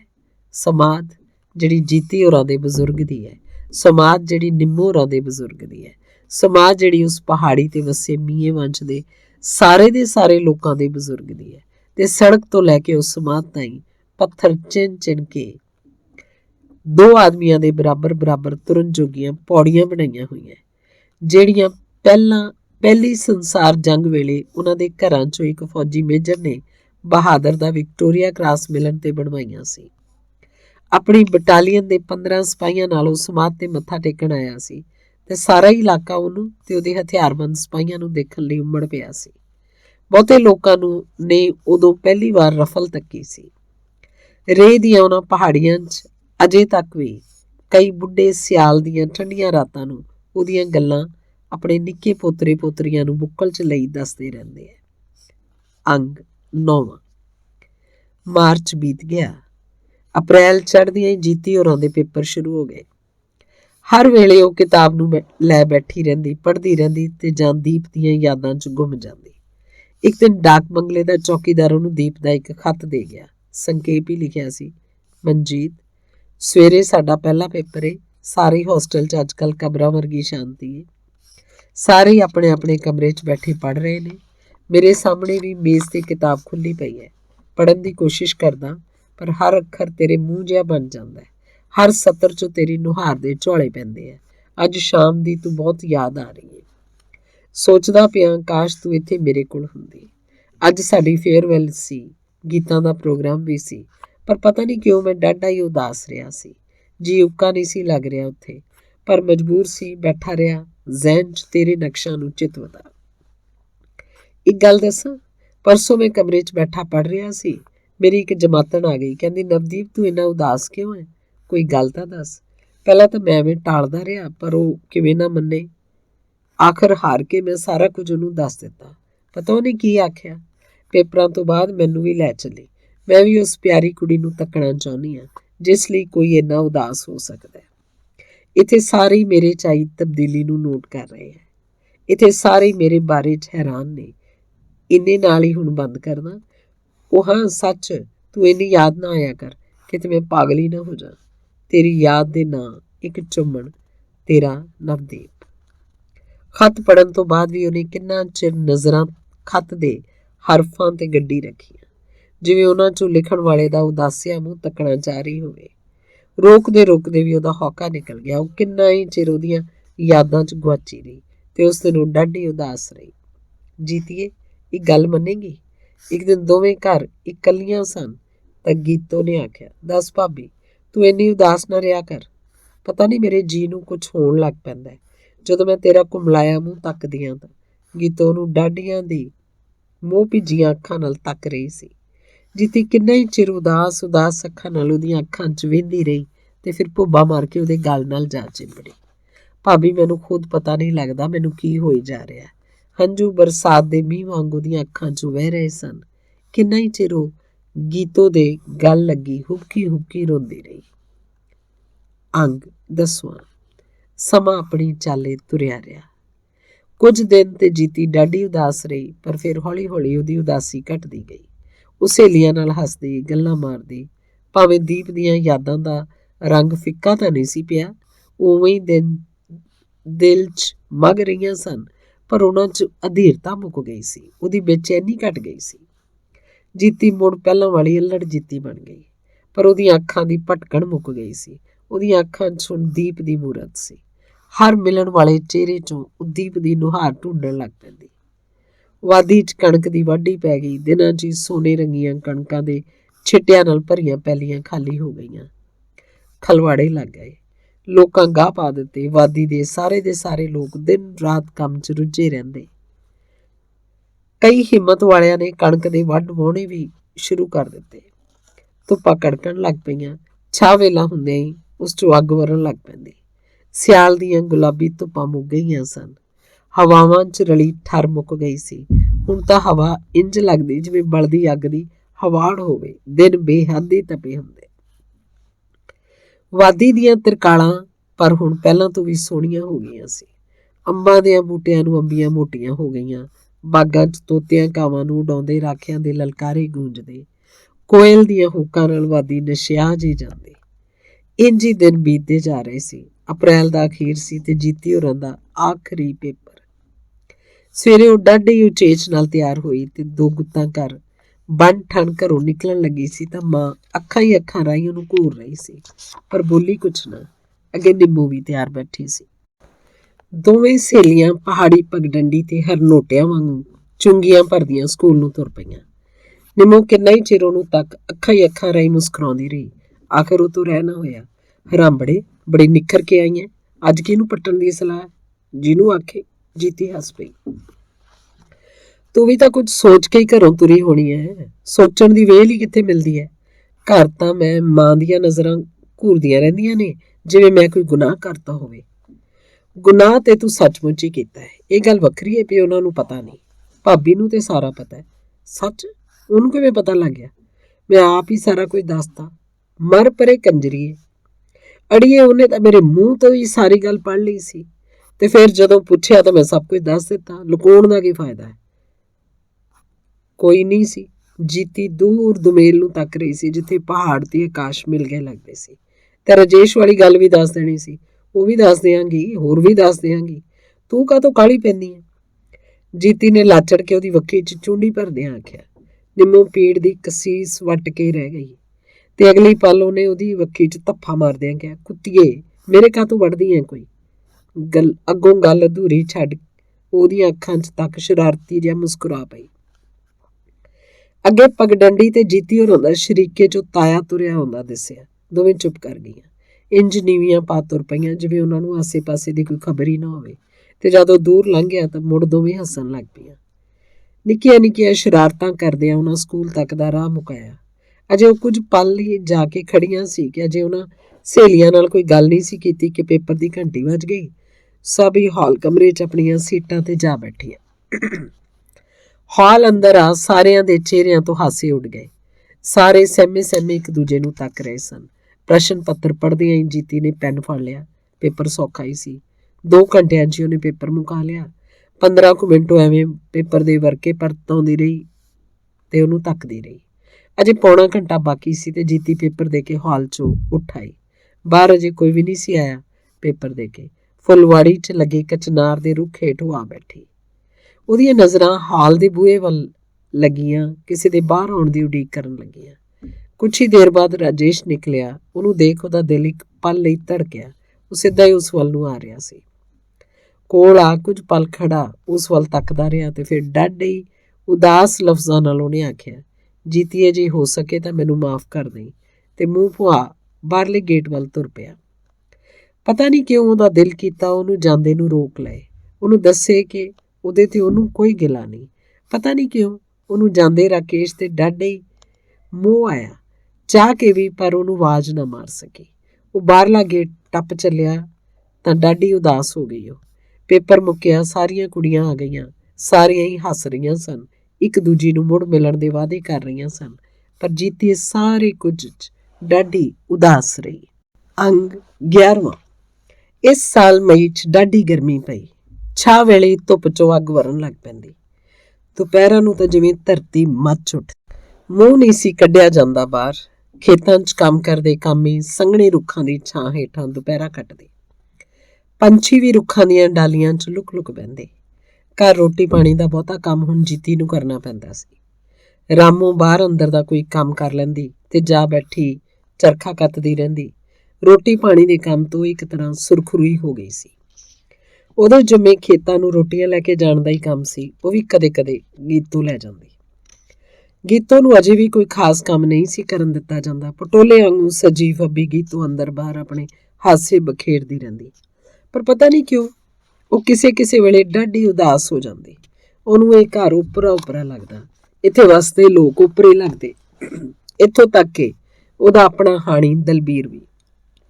ਉਹਨੂੰ ਸੱਚੀ ਲੱਗਦਾ ਜਿਵੇਂ ਉਹ ਮਰ ਚੁੱਕੀ ਹੋਵੇ, ਜਿਵੇਂ ਉਸ ਗੀਤੋਂ ਦੀ ਲਾਸ਼ ਫਿਰ ਰਹੀ ਹੋਵੇ ਜਿਹੜੀ ਆਪਣੇ ਬਾਬਲ ਦੇ ਘਰ ਕਦੀ ਜਿਉਂਦੀ ਸੀ।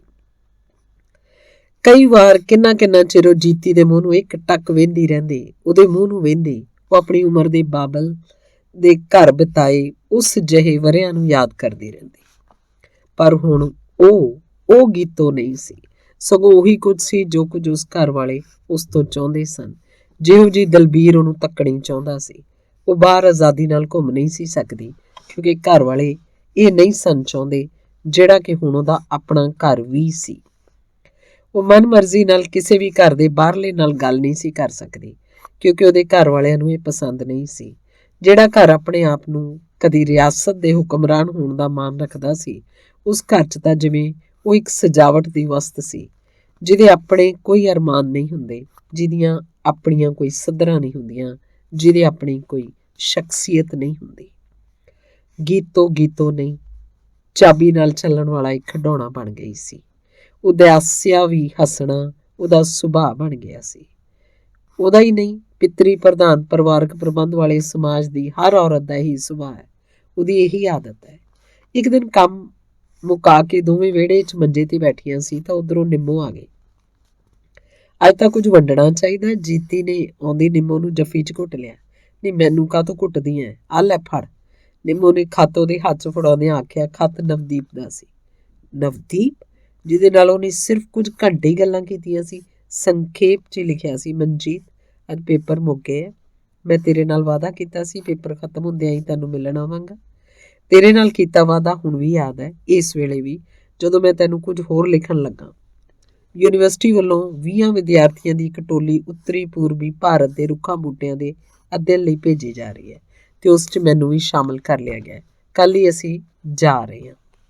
ਮੈਨੂੰ ਯਕੀਨ ਹੈ ਕਿ ਤੂੰ ਮੈਨੂੰ ਮੁਸਕਰਾ ਕੇ ਸਫ਼ਰ ਲਈ ਸ਼ੁਭ ਇੱਛਾਵਾਂ ਦੇਂਗੀ। ਤੇਰਾ ਨਵਦੀਪ।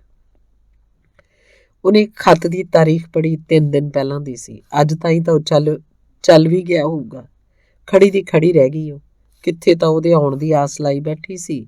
ਉਹਨੂੰ ਖੱਤ ਦੀਆਂ ਹਰਫਾਂ ਤੇ ਯਕੀਨ ਨਹੀਂ ਸੀ ਆ ਰਿਹਾ। ਕਾਸ਼ ਇਹ ਸਾਰਾ ਕੁਝ ਝੂਠ ਹੋ ਜਾਏ, ਪਰ ਸੋਚਣ ਨਾਲ ਹੀ ਤਾਂ ਕੁਝ ਨਹੀਂ ਹੋ ਜਾਂਦਾ। ਹਕੀਕਤ ਉਹਦੇ ਸਾਹਮਣੇ ਸੀ। ਕੀ ਗੱਲ ਹੈ ਨੀ, ਤੂੰ ਪੜ੍ਹਦੀਆਂ ਹੀ ਗੁੰਮਸੁੰਮ ਹੋ ਗਈ। ਨਿੰਮੋ ਮੁਸਕਰਾ ਰਹੀ ਸੀ, ਪਰ ਜੀਤੀ ਨੇ ਕੁਝ ਵੀ ਕਹਿਣ ਦੇ ਬਜਾਏ ਖੱਤ ਉਸ ਵੱਲ ਕਰ ਦਿੱਤਾ। ਨਿੰਮੋ ਨੇ ਵੀ ਪੜ੍ਹਿਆ ਤੇ ਗੀਤੋ ਨੇ ਵੀ। ਉਹ ਵੀ ਪੜ੍ਹ ਕੇ ਉਦਾਸ ਹੋ ਗਈਆਂ ਤੇ ਉਹ ਸਾਰਾ ਹੀ ਦਿਨ ਉਹ ਦੀਪ ਬਾਰੇ ਸੋਚਦੀ ਰਹੀ। ਰਾਤੀ ਰੋਟੀ ਖਾਣ ਨੂੰ ਵੀ ਉਹਦਾ ਚਿੱਤ ਨਾ ਕੀਤਾ। ਦੁੱਧ ਦਾ ਗਲਾਸ ਵੀ ਗੀਤੋ ਨੇ ਉਹਦੇ ਨਾ ਚਾਹੁੰਦਿਆਂ ਵੀ ਜ਼ੋਰ ਨਾਲ ਪਿਆ ਦਿੱਤਾ।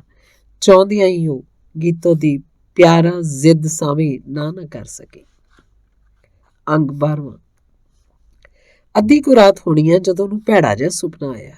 ਉਹ ਸਹੇਲੀਆਂ ਸੰਗ ਦਰਿਆ 'ਚ ਨਹਾਉਂਦੀ ਪਈ ਸੀ। ਤਰਦੀ ਤਰਦੀ ਵਿਚਕਾਰ ਚਲੀ ਗਈ। ਸਹੇਲੀਆਂ ਉਹਨੂੰ ਆਵਾਜ਼ਾਂ ਮਾਰਦੀਆਂ, ਪਰ ਉਹ ਉਨੀ ਅਗਾਂਹ ਵੱਲ ਚਲੀ ਜਾਂਦੀ। ਅਚਾਨਕ ਦਰਿਆ 'ਚ ਹੜ੍ਹ ਆ ਗਿਆ। ਉਹਨੇ ਪਿਛਾਂਹ ਮੁੜਨ ਦੇ ਬਥੇਰੇ ਹੱਥ ਪੈਰ ਮਾਰੇ, ਪਰ ਛੱਲਾਂ ਉਹਦੀ ਕੋਈ ਪੇਸ਼ ਨਾ ਜਾਣ ਦਿੰਦੀਆਂ। ਦਰਿਆ ਦੀਆਂ ਛੱਲਾਂ ਨਾਲ ਜੂਝਦੀ ਉਹ ਨਿਢਾਲ ਹੋ ਗਈ।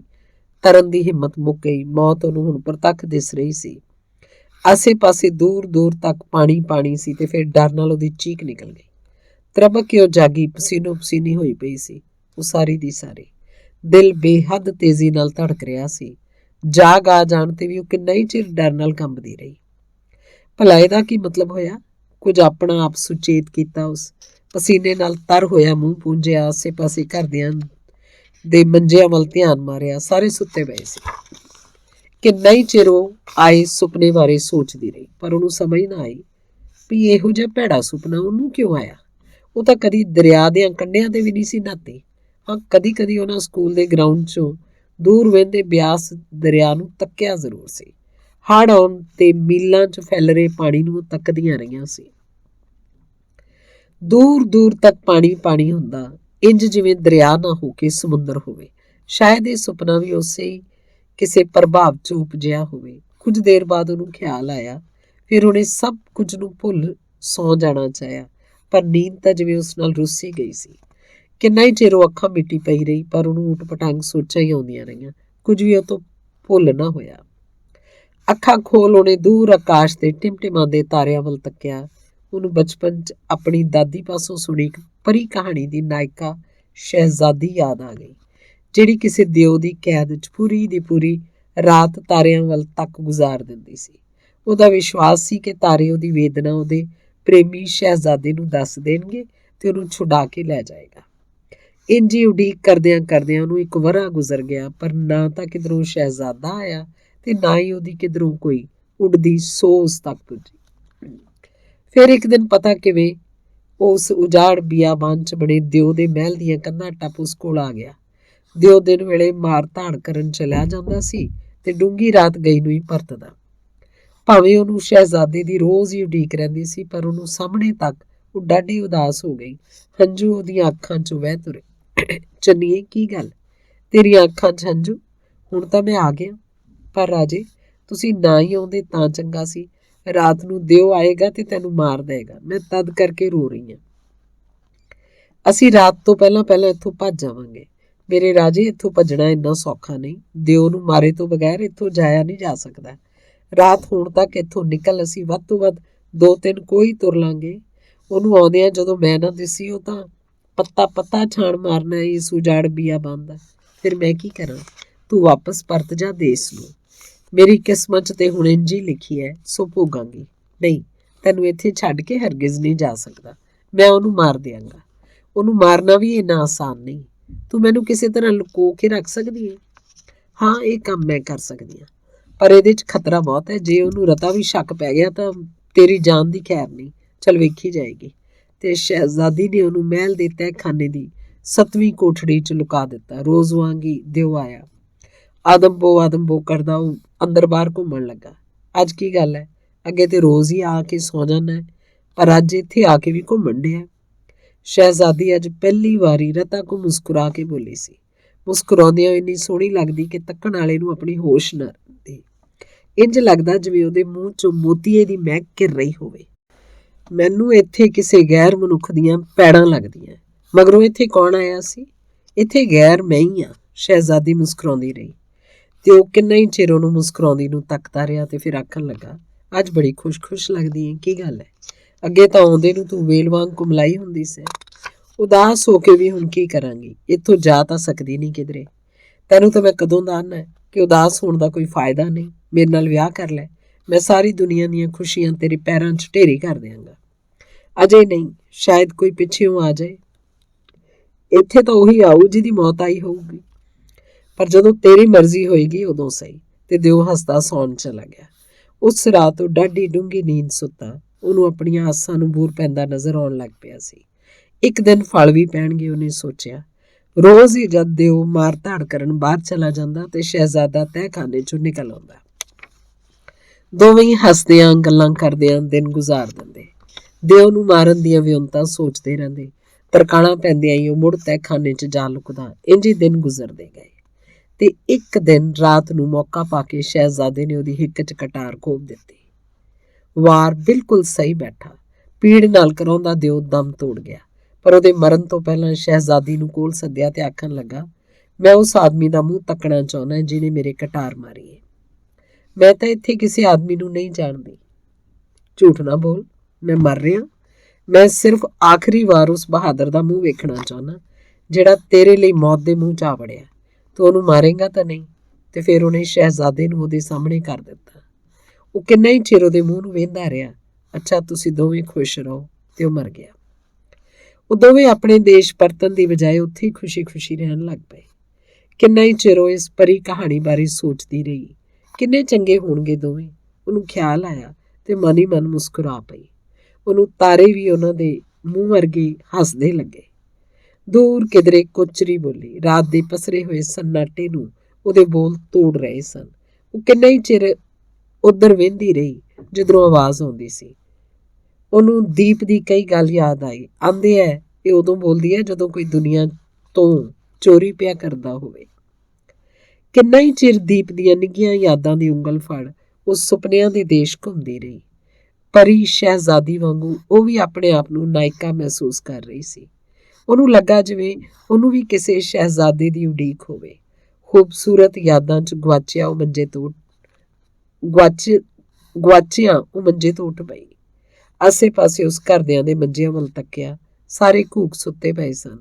ਕਦੀ ਸੋਹਣੀ ਵੀ ਇੰਜੀ ਅੱਧੀ ਰਾਤ ਨੂੰ ਉੱਠ ਆਪਣੇ ਮਹੀਵਾਲ ਨੂੰ ਮਿਲਣ ਚਨਾਹ ਤੋਂ ਪਾਰ ਜਾਂਦੀ ਹੋਏਗੀ। ਉਹਦੇ ਦਿਲ 'ਚ ਖਿਆਲ ਆਇਆ, ਕਾਸ਼ ਕਿਤੇ ਉਹਦਾ ਪ੍ਰੀਤਮ ਵੀ ਨੇੜੇ ਵਸਦਾ ਹੁੰਦਾ। ਪਿਸ਼ਾਬ ਬਹਿ ਕੇ ਉੱਠੀ ਤਾਂ ਦੂਰ ਲਹਿੰਦੇ ਵੱਲ 10ਵੀਂ ਦਾ ਚੰਨ ਡੁੱਬਣ ਹੀ ਵਾਲਾ ਸੀ। ਵਿਹੜੇ ਦੀ ਨੁੱਕਰ 'ਚ ਖੜੀ ਉਹ ਕਿੰਨਾ ਹੀ ਚਿਰ ਲਹਿੰਦੇ ਜਾਂਦੇ ਚੰਨ ਨੂੰ ਤੱਕਦੀ ਰਹੀ ਤੇ ਜਦੋਂ ਦਿਸ ਨੂੰ ਹਟ ਗਿਆ ਤਾਂ ਮੰਜੇ ਵੱਲ ਨੂੰ ਤੁਰ ਪਈ। ਰਾਤ ਦਾ ਹਨੇਰਾ ਵੱਧ ਗਿਆ ਸੀ। ਕਾਲੀ ਰਾਤ ਬੇਹੱਦ ਹੀ ਡਰਾਉਣੀ ਹੋ ਗਈ ਸੀ। ਦੂਰ ਵਾਦੀ 'ਚ ਜਗਦੇ ਬੁਝਦੇ ਟਟਹਿਣੇ ਹਨੇਰੇ 'ਚ ਚਾਨਣ ਦੀਆਂ ਲੀਕਾਂ ਪਾਉਂਦੇ ਦਿਸ ਰਹੇ ਸਨ। ਅੰਗ 13ਵਾਂ। ਐਤਕੀ ਜੂਨ 'ਚ ਮੀਂਹ ਕੁਝ ਅਗੇਤਾ ਪੈ ਗਿਆ। ਜਿੱਥੇ ਅੱਗੇ ਜੂਨ ਦੇ ਅਖੀਰ 'ਚ ਜਾ ਕੇ ਮੀਂਹ ਪੈਂਦਾ ਸੀ, ਐਤਕੀ ਅੱਧ ਜੂਨ ਤੋਂ ਵੀ ਪਹਿਲਾਂ ਪੈ ਗਿਆ। ਕਈਆਂ ਸੁਸਤੀਆਂ ਦੀਆਂ ਪੈਲੀਆਂ ਅਜੇ ਤੱਕ ਤਾਈਂ ਰੱਕੜ ਪਈਆਂ ਸੀ। ਵਾਦੀ 'ਚ ਸੌਣੀ ਦੀ ਬਿਜਾਈ ਪੈ ਗਈ। ਤੜਕੇ ਤੋਂ ਸੂਰਜ ਡੁੱਬਣ ਤਾਈਂ ਹਲ ਜੁੜੇ ਰਹਿੰਦੇ। ਵਾਦੀ 'ਚ ਹਾਲੀਆਂ ਦੀਆਂ ਹੇਕਾਂ ਗੂੰਜਦੀਆਂ। ਰੋਟੀ ਲੈ ਕੇ ਆਈਆਂ ਸੁਆਣੀਆਂ ਦੀਆਂ ਰੰਗ ਬਰੰਗੀਆਂ ਚੁੰਨੀਆਂ ਹਵਾ 'ਚ ਉਡਾਰਾਂ ਭਰਦੀਆਂ ਰਹਿੰਦੀਆਂ। ਖੇਤਾਂ ਨੂੰ ਰੋਟੀਆਂ ਲੈ ਕੇ ਹੁਣ ਆਮ ਕਰਕੇ ਜੀਤੀ ਜਾਂਦੀ, ਭਾਵੇਂ ਕਦੇ ਕਦੇ ਨਾਲ ਗੀਤੋਂ ਵੀ ਚਲੀ ਜਾਂਦੀ ਸੀ। ਮਾਂ ਘਰ ਦਾ ਕੰਮ ਸਾਂਭਣ ਲੱਗੀ ਸੀ। ਚਰਖਾ ਉਸ ਚੁੱਕ ਦਿੱਤਾ। ਕੰਮ ਹੀ ਇੰਨਾ ਵੱਧ ਗਿਆ ਸੀ ਕਿ ਚਰਖਾ ਕੱਤਣ ਦੀ ਵੇਲ ਹੀ ਨਾ ਮਿਲਦੀ। ਬੀਜਣ ਵਾਲੇ ਬੀਆਂ ਨੂੰ ਛੱਟਣਾ, ਤੋਲ ਕੇ ਦੇਣੇ, ਹੋਰ ਘਰ ਦੇ ਨਿੱਕੇ ਮੋਟੇ ਕੰਮ ਬੇਹੱਦ ਹੀ ਰੁਝੇਵੇਂ ਦੇ ਦਿਨ ਸਨ। ਤੀਜੇ ਚੌਥੇ ਦਿਨ ਜੀਤੀ ਨੂੰ ਕੋਈ ਨਾ ਕੋਈ ਦੀਪ ਦਾ ਖਤ ਆਇਆ ਹੀ ਰਹਿੰਦਾ, ਕਦੇ ਕਿਤੇੋਂ ਕਦੇ ਕਿਤੇੋਂ। ਉਸ 'ਚ ਉਹਦੇ ਉੱਤਰ ਪੂਰਬੀ ਭਾਰਤ ਦੇ ਲੋਕਾਂ ਦੀ ਜ਼ਿੰਦਗੀ ਬਾਰੇ ਲਿਖਿਆ ਹੁੰਦਾ, ਉੱਥੋਂ ਦੇ ਰੁੱਖ ਬੂਟਿਆਂ ਬਾਰੇ ਲਿਖਿਆ ਹੁੰਦਾ ਤੇ ਜਾਂ ਆਪਣੀ ਉਦਾਸੀ ਬਾਰੇ ਲਿਖਿਆ ਹੁੰਦਾ।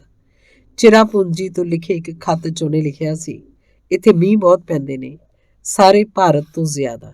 ਇੱਥੋਂ ਦੇ ਲੋਕਾਂ 'ਚ ਮੈਂ ਹੱਦ ਦਰਜੇ ਦੀ ਅਮੀਰੀ ਵੀ ਦੇਖੀ ਹੈ, ਹੱਦ ਦਰਜੇ ਦੀ ਗਰੀਬੀ ਵੀ। ਸਵੇਰੇ ਅਸੀਂ ਕੈਂਪ 'ਚੋਂ ਖਾ ਪੀ ਕੇ ਜੰਗਲ ਵੱਲ ਨਿਕਲ ਜਾਂਦੇ ਹਾਂ। ਇੱਥੋਂ ਦੇ ਜੰਗਲ ਵੀ ਅਜੀਬ ਕਿਸਮ ਦੇ ਹੈ।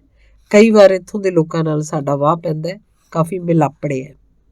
ਇੱਕ ਦਿਨ ਜੰਗਲ ਦੀ ਇੱਕ ਪਗਡੰਡੀ ਤੇ ਇੱਕ ਗੱਭਰੂ ਤੇ ਮੁਟਿਆਰ ਤੁਰੇ ਜਾ ਰਹੇ ਸਨ। ਕੁੜੀ ਕਾਫੀ ਸੋਹਣੀ ਸੀ। ਮੁੰਡੇ ਐਵੇਂ ਹੀ ਉਹਨਾਂ ਨੂੰ ਮਖੌਲ ਕਰਨ ਲੱਗ ਪਏ। ਮਾਸੂਮ ਹਿਰਨੀ ਵਾਂਗੂ ਕੁੜੀ ਸਹਿਮ ਗਈ। ਵਿਚਾਰੀ, ਪਤਾ ਨਹੀਂ ਕਿਉਂ ਮੈਨੂੰ ਇਸ ਵੇਲੇ ਤੇਰੀ ਯਾਦ ਆ ਗਈ। ਮੈਂ ਮਸਾਂ ਹੀ ਮੁੰਡਿਆਂ ਨੂੰ ਰੋਕਿਆ ਤੇ ਉਹਨਾਂ ਨੂੰ ਚਲੇ ਜਾਣ ਲਈ ਆਖਿਆ, ਤੇ ਰਾਤ ਆ ਕੇ ਵੀ ਮੈਨੂੰ ਉਸ ਦਿਨ ਤੇਰੀ ਡਾਢੀ ਯਾਦ ਆਈ। ਡਿਬਰੂਗੜ੍ਹ ਦੇ ਨੇੜਿਓਂ ਇੱਕ ਖੱਤ 'ਚ ਉਹਨੇ ਲਿਖਿਆ ਸੀ, ਸ਼ਹਿਰ ਤੋਂ ਬਾਹਰ ਸਾਡਾ ਕੈਂਪ ਹੈ। ਇੱਥੇ ਅਸੀਂ 5 ਦਿਨ ਹੋਰ ਰਹਾਂਗੇ। ਇੱਥੇ ਆ ਕੇ ਸਾਡੇ ਕੁਝ ਮੁੰਡਿਆਂ ਦੀ ਸਿਹਤ ਠੀਕ ਨਹੀਂ ਰਹਿੰਦੀ। ਮੈਂ ਠੀਕ ਠਾਕ ਹਾਂ। ਤੇਰੀ ਯਾਦ ਹਰ ਵੇਲੇ ਆਉਂਦੀ ਰਹਿੰਦੀ ਹੈ। ਅੱਜ ਅਸੀਂ ਆਪਣੇ ਨਾਲ ਦੇ ਇੱਕ ਮੁੰਡੇ ਦੇ ਭਰਾ ਨੂੰ ਮਿਲਣ ਗਏ ਸੀ। ਉਹ ਇੱਥੋਂ ਨੇੜੇ ਦੀ ਫੌਜੀ ਛਾਉਣੀ 'ਚ ਕੈਪਟਨ ਹੈ। ਉਹਦੇ ਕੁਆਟਰ ਦੇ ਨਾਲ ਵਾਲੇ ਕੁਆਟਰਾਂ 'ਚ ਹੋਰ ਵੀ 4-5 ਪੰਜਾਬੀ ਅਫਸਰਾਂ ਦੇ ਪਰਿਵਾਰ ਰਹਿੰਦੇ ਹੈ। ਸਾਨੂੰ ਆਇਆਂ ਤੱਕ ਸਾਰਿਆਂ ਨੂੰ ਚਾਅ ਜਿਹਾ ਚੜ੍ਹ ਗਿਆ। ਕਦੀ ਕੋਈ ਸਾਨੂੰ ਆਪਣੇ ਕੁਆਟਰ ਵੱਲ ਲੈ ਤੁਰੇ, ਕਦੀ ਕੋਈ। ਅੱਜ ਕਈ ਦਿਨਾਂ ਪਿੱਛੋਂ ਅਸੀਂ ਘਰ ਵਾਂਗ ਮਹਿਸੂਸ ਕੀਤਾ। ਤੇ ਆਉਣ ਲੱਗਿਆਂ ਉਸ ਮੁੰਡੇ ਦੀ ਭਰਜਾਈ ਨੇ ਸਾਰਿਆਂ ਦੇ ਮੂੰਹਾਂ 'ਚ ਆਪ ਬਰਫੀ ਦੀਆਂ ਟੁਕੜੀਆਂ ਪਾਈਆਂ। ਅਗਲੇ ਮਹੀਨੇ ਉਹਨਾਂ ਦੇ ਵਿਆਹ ਦੀ ਪਹਿਲੀ ਵਰ੍ਹੇਗੰਢ ਹੈ। ਕੁਝ ਦਿਨਾਂ ਤੱਕ ਉਹ ਛੁੱਟੀ ਲੈ ਕੇ ਪਿੰਡ ਜਾ ਰਹੇ ਨੇ ਤੇ ਉਹਨਾਂ ਸਾਨੂੰ ਸਾਰਿਆਂ ਨੂੰ ਆਉਣ ਲਈ ਪੱਕੀ ਕੀਤੀ ਹੈ। ਉਹ ਕਪੂਰਥਲੇ ਦੇ ਨੇੜੇ ਇੱਕ ਪਿੰਡ ਦੇ ਹਨ। ਬੜੀ ਪਿਆਰੀ ਕੁੜੀ ਸੀ। ਮੈਂ ਸਾਰਾ ਸਮਾਂ ਉਹਦੇ ਮੂੰਹ ਵੱਲ ਵੇਖਦਾ ਰਿਹਾ। ਉਹਦੇ 'ਚੋਂ ਤੇਰੇ ਨਕਸ਼ਾਂ ਨੂੰ ਢੂੰਡਣ ਦਾ ਯਤਨ ਕਰਦਾ ਰਿਹਾ। ਤੇਜਪੁਰ ਦੇ ਨੇੜਿਓਂ ਲਿਖੇ ਇੱਕ ਖੱਤ 'ਚ ਸੀ, ਇੱਥੇ ਅਸੀਂ ਸਿਰਫ 2 ਦਿਨ ਠਹਿਰਾਂਗੇ। ਅਜੇ ਆਈ ਹੀ ਹਾਂ। ਸ਼ਹਿਰੋਂ 5 ਕਿਲੋਮੀਟਰ ਬਾਹਰ ਇੱਕ ਸੜਕ ਦੇ ਕਿਨਾਰੇ ਤੇ ਚੁਗਾਨ 'ਚ ਸਾਡਾ ਕੈਂਪ ਹੈ। ਕੁਝ ਮੁੰਡੇ ਤੇਜਪੁਰ ਨੂੰ ਘੁੰਮਣ ਫਿਰਨ ਚਲੇ ਗਏ ਹੈ, ਕੁਝ ਸੌਂ ਗਏ ਹੈ। ਅਸੀਂ 7 ਜਣੇ ਨੇੜੇ ਦੇ ਇੱਕ ਪਿੰਡ ਵੱਲ ਉੱਥੋਂ ਦੇ ਲੋਕਾਂ ਦੀਆਂ ਰਹਿਣ ਸਹਿਣ ਦੀਆਂ ਹਾਲਤਾਂ ਤੱਕਣ ਚੱਲੇ ਹਾਂ। ਉੱਥੋਂ ਹੀ ਇਹ ਖੱਤ ਤੈਨੂੰ ਪੋਸਟ ਕਰਾਂਗਾ। ਇਸ ਤਰ੍ਹਾਂ ਉਹਨੂੰ ਵੱਖ-ਵੱਖ ਥਾਵਾਂ ਤੋਂ ਲਿਖੇ ਖੱਤ ਮਿਲਦੇ ਰਹੇ। ਖੱਤਾਂ ਦੇ ਰਾਹੀਂ ਦੀਪ ਦੇ ਸੁਨੇਹੇ ਉਹਨੂੰ ਪੁੱਜਦੇ ਰਹੇ। ਦਾਰਜੀਲਿੰਗ ਤੋਂ ਲਿਖਿਆ ਇੱਕ ਖੱਤ ਉਹਨੂੰ ਮਿਲਿਆ। ਇਸ ਸ਼ਹਿਰ ਦੀ ਖੂਬਸੂਰਤੀ ਬਾਰੇ ਬੜਾ ਕੁਝ ਸੁਣਿਆ ਸੀ, ਬੜਾ ਕੁਝ ਪੜ੍ਹਿਆ। ਅੱਜ ਉਸ ਸਾਰੇ ਕੁਝ ਨੂੰ ਸਾਕਾਰ ਰੂਪ 'ਚ ਵੇਖਣ ਦਾ ਮੌਕਾ ਮਿਲਿਆ। ਸਵੇਰੇ ਇੱਥੇ ਪੁੱਜੇ ਸਾਂ। ਕੁਝ ਸਫ਼ਰ ਦੀ ਥਕਾਵਟ ਕਰਕੇ ਅੱਜ ਜੰਗਲਾਂ ਪਹਾੜੀਆਂ ਵੱਲ ਨਾ ਗਏ। ਸਵੇਰੇ ਜਾਵਾਂਗੇ। ਇੱਥੇ ਸ਼ਾਇਦ ਅਸੀਂ 6 ਦਿਨ ਰਹੀਏ। ਸ਼ਹਿਰ ਸੱਚਮੁੱਚ ਹੀ ਸੋਹਣਾ ਹੈ, ਇੰਨਾ ਕਿ ਇੱਥੋਂ ਹਿੱਲਣ ਨੂੰ ਜੀ ਨਹੀਂ ਕਰਦਾ। ਇੱਕ ਇੱਕ ਨਜ਼ਾਰਾ ਇੱਕ ਦੂਸਰੇ ਤੋਂ ਚੜ੍ਹਦਾ ਹੈ। ਫੁੱਲਦਾਰ ਰੁੱਖਾਂ ਵਿਚਕਾਰ ਘਿਰੀਆਂ ਸੜਕਾਂ ਦੇਖ ਕੇ ਰੂਹ ਨਸ਼ਿਆ ਜਾਂਦੀ ਹੈ। ਇੱਥੋਂ ਦੀਆਂ ਬਾਜ਼ਾਰਾਂ ਦੀ ਖੂਬਸੂਰਤੀ ਵੀ ਆਪਣੀ ਮਿਸਾਲ ਹੈ। ਸਵੇਰ ਤੋਂ ਸ਼ਾਮ ਤਾਈਂ ਫਿਰਦੇ ਰਹੋ, ਦਿਲ ਨਹੀਂ ਅੱਕਦਾ। ਬਣ ਫੱਬ ਕੇ ਫਿਰਦੀਆਂ ਮੁਟਿਆਰਾਂ ਨੂੰ ਤੱਕ ਤਾਂ ਇੰਝ ਭੁਲੇਖਾ ਪੈਂਦਾ ਜਿਵੇਂ ਇੱਥੇ ਕੋਈ ਫੈਸ਼ਨ ਸ਼ੋਅ ਚੱਲ ਰਿਹਾ ਹੋਵੇ। ਬੇਹੱਦ ਸੁਹੱਪਣ ਹੈ। ਪਰ ਜੇ ਤੁਸੀਂ ਮਜ਼ਦੂਰਾਂ ਦੀਆਂ ਬਸਤੀਆਂ ਤੋਂ ਪਰਾਂ ਰਹਿੰਦੇ ਹੋ ਤਾਂ, ਜੇ ਤੁਸੀਂ ਆਲੀਸ਼ਾਨ ਕੋਠੀਆਂ ਤੇ ਮੁੱਖ ਬਾਜ਼ਾਰਾਂ 'ਚ ਹੀ ਘਿਰੇ ਰਹਿੰਦੇ ਹੋ ਤਾਂ ਇੱਥੇ ਜਿੰਨੀਆਂ ਸੋਹਣੀਆਂ ਕੋਠੀਆਂ ਉਨੀਆਂ ਕੁਝੀਆਂ ਝੁੱਗੀਆਂ। ਜਿੰਨੇ ਇੱਥੇ ਜ਼ਿੰਦਗੀ ਨੂੰ ਮਾਣਨ ਵਾਲੇ ਹੈ, ਉਹਨਾਂ ਤੋਂ ਕਈ ਗੁਣਾ ਜ਼ਿਆਦਾ ਸਹਿ ਕੇ ਮਰ ਰਹੇ ਹੈ। ਇਹਦੇ ਸੈਰ ਸਪਾਟੇ ਲਈ ਆਏ ਅਮੀਰ ਲੱਖਪਤੀਆਂ ਦਾ ਹਜ਼ਾਰਾਂ ਰੁਪਇਆ ਰੋਜ਼ ਦਾ ਖਰਚ ਹੈ। ਇੱਥੇ ਹੀ ਰੋਟੀ ਦੇ ਨਿੱਕੇ ਨਿੱਕੇ ਟੁਕੜਿਆਂ ਨੂੰ ਮੰਗਦੇ ਫਿਰਦੇ ਲੋਕ ਵੀ ਹਰ ਥਾਂ ਘੁੰਮਦੇ ਤੱਕੇ ਜਾ ਸਕਦੇ ਹੈ। ਇੱਥੇ ਹੁਸਨ ਨੂੰ ਵਿਕਦਿਆਂ ਤੱਕਿਆ ਜਾ ਸਕਦਾ ਹੈ। ਇੱਥੋਂ ਦੇ ਬਹੁਤੇ ਹੋਟਲ ਜਿਸਮ ਦੀ ਮੰਡੀ ਹਨ, ਜਿੱਥੇ ਅਮੀਰ ਲੱਖਪਤੀ ਆਪਣੀਆਂ ਰਾਤਾਂ ਨੂੰ ਹੁਸੀਨ ਕਰਨ ਲਈ ਜਿਉਂਦੇ ਮਾਸ ਦੀ ਨਿਲਾਮੀ ਦਿੰਦੇ ਆ। ਇਸ ਤੋਂ ਬਾਅਦ ਕਿੰਨੇ ਹੀ ਦਿਨ ਉਹਨੂੰ ਕੋਈ ਖੱਤ ਨਾ ਆਇਆ। ਜੁਲਾਈ ਦੇ ਚੜ੍ਹਦਿਆਂ ਉਹਨਾਂ ਦਾ ਨਤੀਜਾ ਆ ਗਿਆ। ਉਹ ਬੜੇ ਚੰਗੇ ਨੰਬਰਾਂ ਨਾਲ ਪਾਸ ਹੋਈ। ਉਹ ਸਾਰੇ ਹੀ ਦਿਨ ਉਹ ਡਾਢੀ ਖੁਸ਼ ਰਹੀ। ਉਹ ਸਾਰੇ ਹੀ ਦਿਨ ਉਹ ਇੰਝ ਫਿਰਦੀ ਰਹੀ ਜਿਵੇਂ ਉੱਡ ਰਹੀ ਹੋਵੇ, ਜਿਵੇਂ ਉਹਨੂੰ ਖੰਭ ਉਗਾਏ ਹੋਣ। ਨਿੰਮੋ ਵੀ ਪਾਸ ਹੋ ਗਈ ਸੀ। ਉਸ ਪਹਾੜੀ ਤੇ ਵਸੇ ਸਾਰੇ ਘਰਾਂ 'ਚ ਉਹਨਾਂ ਪਾਸ ਹੋਣ ਦੀ ਖੁਸ਼ੀ 'ਚ ਪ੍ਰਸ਼ਾਦ ਵੰਡਿਆ। ਸਮਾਧ ਤੇ ਵੀ ਪ੍ਰਸ਼ਾਦ ਚਾੜਨ ਗਈਆਂ, ਨਾਲ ਗੀਤੋ ਵੀ ਸੀ। ਪ੍ਰਸ਼ਾਦ ਚੜਾ ਕੇ ਮੁੜਦਿਆਂ ਹੱਸਦਿਆਂ ਗੀਤੋ ਨੇ ਆਖਿਆ, ਜੀਤੀਏ, ਜੇ ਕੋਈ ਗੱਲ ਪੁੱਛਾਂ ਤਾਂ ਸੱਚੋ ਸੱਚ ਦੱਸ ਦੇਂਗੀ ਨਾ, ਲੁਕੋਵੇਂਗੀ ਤਾਂ ਨਹੀਂ। ਅੱਗੇ ਭਾਬੀ ਤਾਂ ਇੱਥੋਂ ਕੋਈ ਲੁਕਾ ਰੱਖਿਆ ਹੈ? ਜੀਤੀ ਨੇ ਨਾਲ ਹੀ ਨਿੰਮੋ ਵੀ ਹੱਸ ਪਈ। ਅੱਜ ਫਿਰ ਬਾਬੇ ਅੱਗੇ ਮੱਥਾ ਟੇਕਦਿਆਂ ਕੀ ਸੁਖਣਾ ਸੁਖੀਏ। ਗੀਤੋ ਦੀਆਂ ਅੱਖਾਂ 'ਚ ਇੱਕ ਸ਼ਰਾਰਤ ਹੱਸ ਰਹੀ ਸੀ। ਕੋਈ ਵੀ ਨਹੀਂ, ਵਿਸ਼ਵਾਸ ਨਹੀਂ ਆਉਂਦਾ ਜੀਤੀਏ, ਤੂੰ ਕੁਛ ਨਾ ਕੁਛ ਤੇ ਸੁੱਖਿਆ ਹੋਏ। ਸੱਚ ਭਾਬੀ। ਇਹਨੇ ਸੱਚ ਨਹੀਂ ਬੋਲਣਾ ਭਾਬੀ, ਮੈਂ ਦੱਸਾਂ। ਇਹਨੇ ਸੁੱਖਿਆ ਹੋਣਾ ਦੀਪ ਛੇਤੀ ਛੇਤੀ ਆ ਜਾਏ। ਜੀਤੀ ਨੇ ਉਹਦੇ ਧੱਫਾ ਮਾਰਨਾ ਚਾਹਿਆ, ਪਰ ਉਹ ਛੜੱਪਾ ਮਾਰ ਕੇ ਉਹਦੇ 2 ਕਦਮ ਪਰਾਂ ਲੰਘ ਗਈ। ਨਿੰਬੜੀਏ ਜਈਏ, ਤੇਰੇ ਦਿਲ 'ਚ ਬੜਾ ਖੋਟ ਹੈ। ਬੱਲੇ ਨਹੀਂ ਸੱਚੀਏ, ਤੇਰੇ ਸੱਚ ਦਾ ਵੀ ਪਤਾ ਹੈ। ਤੇ ਉਹ ਤੋਂ ਤੀਜੇ ਦਿਨ ਉਹਨੂੰ ਦੀਪ ਦਾ ਭਾਗਲਪੁਰ ਤੋਂ ਲਿਖਿਆ ਖੱਤ ਮਿਲਿਆ। 5 ਦਿਨ ਇੱਥੇ ਰਹਾਂਗੇ, ਉਸ ਤੋਂ ਬਾਅਦ ਵਾਪਸ ਮੁੜ ਪਾਂਗੇ। ਆ ਕੇ ਸਭ ਤੋਂ ਪਹਿਲਾਂ ਤੈਨੂੰ ਮਿਲਣ ਆਵਾਂਗਾ। ਕਿੰਨੇ ਹੀ ਚਿਰ ਉਹ ਖੱਤ ਦੀਆਂ ਹਰਫਾਂ 'ਚ ਗੁਆਚੀ ਰਹੀ। ਉਹਨੂੰ ਸਮਝ ਨਹੀਂ ਸੀ ਆ ਰਹੀ ਕਿ ਉਹਨੂੰ ਖੁਸ਼ ਹੋਣਾ ਚਾਹੀਦਾ ਜਾਂ ਉਦਾਸ। ਯਾਦਾਂ ਤੇ ਵਾਅਦਿਆਂ ਦੀ ਉਂਗਲ ਫੜ ਉਹ ਸੁਪਨੇ ਦੇ ਦੇਸ਼ ਘੁੰਮਦੀ ਰਹੀ। ਬੁੱਤ ਵਾਂਗੂ ਐਲ ਖੜੀ ਨੂੰ ਉਹਨੂੰ ਆਪਾ ਭੁੱਲ ਚੁੱਕਾ ਸੀ। ਜੀਤੀਏ, ਮਾਂ ਦੀਆਂ ਬੋਲਾਂ ਨੇ ਉਹਨੂੰ ਝੰਜੋੜ ਸੁੱਟਿਆ। ਇੱਥੇ ਖੜੀ ਕੀ ਕਰਦੀ ਐ, ਇੱਧਰ ਆ ਕੇ ਸਬਜ਼ੀ ਚਾੜ। ਸੁਸਤ ਕਦਮਾਂ ਨਾਲ ਉਹ ਘਰ ਨੂੰ ਆਈ। ਅੰਦਰ ਆਦਮ ਕੱਦ ਸ਼ੀਸ਼ੇ ਸਾਹਮਣੇ ਗੀਤੋ ਸਿਰ ਵਾਹ ਰਹੀ ਸੀ। ਸ਼ੀਸ਼ੇ 'ਚ ਉਹਦੇ ਪ੍ਰਤੀਬਿੰਬ ਨੂੰ ਤੱਕ ਉਹਨੇ ਪਿਛਾਂਹ ਦੇਖਿਆ ਤੇ ਹੱਸ ਪਈ। ਜੀਤੀ, ਅੱਜ ਬੜੀ ਉਦਾਸ ਲੱਗਦੀ ਹੈ, ਕੀ ਗੱਲ ਹੈ? ਕੁਝ ਨਹੀਂ ਭਾਬੋ। ਉਹ ਦੂਜੇ ਕਮਰੇ ਦਾ ਬੂਹਾ ਲੰਘ ਗਈ, ਪਰ ਫਿਰ ਪਤਾ ਨਹੀਂ ਕੀ ਸੋਚ ਕੇ ਮੁੜ ਆਈ। ਭਾਬੀ, ਗੱਲ ਦੱਸਾਂ? ਦੱਸ। ਗੀਤੋ ਉਹਦੀਆਂ ਅੱਖਾਂ 'ਚ ਤੱਕਦੀ ਬੋਲੀ। ਲੈ ਪੜ੍ਹ ਲੈ। ਤੇ ਉਹਨੇ ਦੀਪ ਦਾ ਖੱਤ ਉਹਦੇ ਸਾਹਮਣੇ ਕਰ ਦਿੱਤਾ। ਤੂੰ ਹੀ ਦੱਸ ਦੇ ਕੀ ਲਿਖਿਆ, ਨਹੀਂ ਤੂੰ ਆਪ ਪੜ੍ਹ ਲੈ। ਪਰ ਪਤਾ ਨਹੀਂ ਕਿਉਂ ਗੀਤੋ ਨੇ ਖੱਤ ਨਾ ਪੜ੍ਹਿਆ। ਦੋਵੇਂ ਕਿੰਨਾ ਹੀ ਚਿਰ ਇੱਕ ਦੂਜੇ ਦੇ ਮੂੰਹ ਵੱਲ ਵੇਂਦੀਆਂ ਰਹੀਆਂ ਤੇ ਫਿਰ ਉਹ ਬੂਹਾ ਲੰਘ ਅੰਦਰ ਵਾਲੇ ਕਮਰੇ 'ਚ ਚਲੀ ਗਈ। ਬਾਹਰੋਂ ਮਾਂ ਦੀ ਆਵਾਜ਼ ਪੈ ਰਹੀ ਸੀ, ਨੀ ਅੰਦਰ ਵੜ ਗਈ ਏ, ਬਾਹਰ ਨਿਕਲ ਕੇ ਕੋਈ ਕੰਮ ਕਰ। ਉੱਤੋਂ ਤਰਕਾਲਾਂ ਪੈ ਗਈਆਂ, ਰੋਟੀ ਕਿਹੜੇ ਵੇਲੇ ਪਕਾਏਂਗੀ? ਅੰਗ 14। ਦੀਪ ਆਇਆ ਵੀ ਤੇ ਚਲਾ ਵੀ ਗਿਆ। ਕੇਵਲ ਇੱਕ ਦਿਨ ਲਈ ਉਹਨੂੰ ਮਿਲਣ ਆਇਆ। ਉਹ ਸਾਰਾ ਹੀ ਦਿਨ ਉਹਨਾਂ ਡਾਕ ਬੰਗਲੇ ਦੀਆਂ ਕੋਠੜੀਆਂ 'ਚ ਗੁਜ਼ਾਰ ਦਿੱਤਾ। ਉਹ ਸਾਰਾ ਦਿਨ ਉਹਨਾਂ ਨੂੰ ਆਪਣੀ ਹੋਸ਼ ਨਾ ਰਹੀ। ਆਪਾ ਭੁੱਲਿਆ ਰਿਹਾ, ਦੁਨੀਆ ਭੁੱਲੀ ਰਹੀ, ਸਾਰਾ ਕੁਝ ਹੀ ਭੁੱਲਿਆ ਰਿਹਾ। ਤੇ ਫਿਰ ਦੀਪ ਚਲਾ ਗਿਆ। ਕੁਝ ਦਿਨਾਂ ਲਈ ਨਹੀਂ, ਕੁਝ ਮਹੀਨਿਆਂ ਲਈ ਵੀ ਨਹੀਂ, ਸਗੋਂ 3 ਸਾਲਾਂ ਲਈ। ਯੁੱਗਾਂ ਦੇ ਜਿੱਡੇ 3 ਸਾਲਾਂ ਲਈ ਸਰਕਾਰ ਵੱਲੋਂ 5 ਮੁੰਡੇ USA 'ਚ ਉਚੇਰੀ ਪੜ੍ਹਾਈ ਲਈ ਭੇਜੇ ਜਾ ਰਹੇ ਸਨ ਤੇ ਉਹਨਾਂ 'ਚੋਂ ਇੱਕ ਦੀਪ ਵੀ ਸੀ। ਜੀਤੀਏ, ਜੇ ਤੂੰ ਆਨੀ ਹੈ ਤਾਂ ਮੈਂ ਨਹੀਂ ਜਾਂਦਾ। ਨਹੀਂ, ਤੂੰ ਜ਼ਰੂਰ ਜਾ, ਮੈਂ ਤੇਰੀ ਉਡੀਕ ਕਰਾਂਗੀ। ਉਹਨੇ ਬੁੱਲਾਂ ਦੀ ਮੁਸਕਾਨ ਬਖੇਰ ਕੇ ਆਖਿਆ ਤਾਂ ਦੀਪ ਨੇ ਉਹਨੂੰ ਸਾਰੀ ਦੀ ਸਾਰੀ ਨੂੰ ਆਪਣੇ ਨਾਲ ਘੁੱਟ ਲਿਆ ਤੇ ਉਹਨੂੰ ਵਿਦਾ ਕਰ ਉਹ ਉਸ ਦਿਨ ਨਿੰਮੋ ਨੂੰ ਕਲਾਵੇ 'ਚ ਘੁੱਟ ਰੋਂਦੀ ਰਹੀ। ਜੀਤੀਏ, ਕੋਈ ਗੱਲ ਵੀ ਦੱਸੇ। ਨਿੰਮੋ ਸਾਰੇ ਦੀ ਸਾਰੀ ਉਹਦੇ ਹੰਝੂਆਂ ਨੂੰ ਤੱਕ ਪੰਘਰ ਗਈ। ਸਵੇਰੇ ਉਹਨੂੰ ਹੱਸਦਿਆਂ ਦੀਪ ਨੂੰ ਮਿਲਣ ਜਾਂਦਿਆਂ ਤੱਕਿਆ ਸੀ, ਪਰ ਹੁਣ ਇੰਨੀ ਛੇਤੀ ਕੀ ਹੋ ਗਿਆ? ਅੜੀਏ, ਤੂੰ ਕੋਈ ਗੱਲ ਤਾਂ ਦੱਸ। ਨਿੰਮੋ ਚਲਾ ਗਿਆ। ਰੋਕਦਿਆਂ ਵੀ ਉਹਦੀ ਭੁੱਬ ਨਿਕਲ ਗਈ। ਕਿੱਥੇ? USA ਨੂੰ। ਤੇ ਫਿਰ ਹਟਕੋਰੇ ਲੈਂਦਿਆਂ ਉਹਨੇ ਉਹਨੂੰ ਸਾਰੀ ਗੱਲ ਦੱਸੀ ਤਾਂ ਉਹ ਵੀ ਉਦਾਸ ਹੋ ਗਈ। ਕਿੰਨਾ ਹੀ ਚਿਰ ਦੋਵੇਂ ਸਹੇਲੀਆਂ ਇੱਕ ਦੂਜੀ ਦੀ ਗਲਵੱਕੜੀ 'ਚ ਉਦਾਸ ਰਹੀਆਂ, ਇੱਕ ਆਪਣੀ ਪੀੜ ਨਾਲ ਤੇ ਦੂਜੀ ਉਹਨੂੰ ਵਰਾਉਂਦੀ ਉਸ ਦੀ ਪੀੜ ਨਾਲ। ਧੰਨਵਾਦ।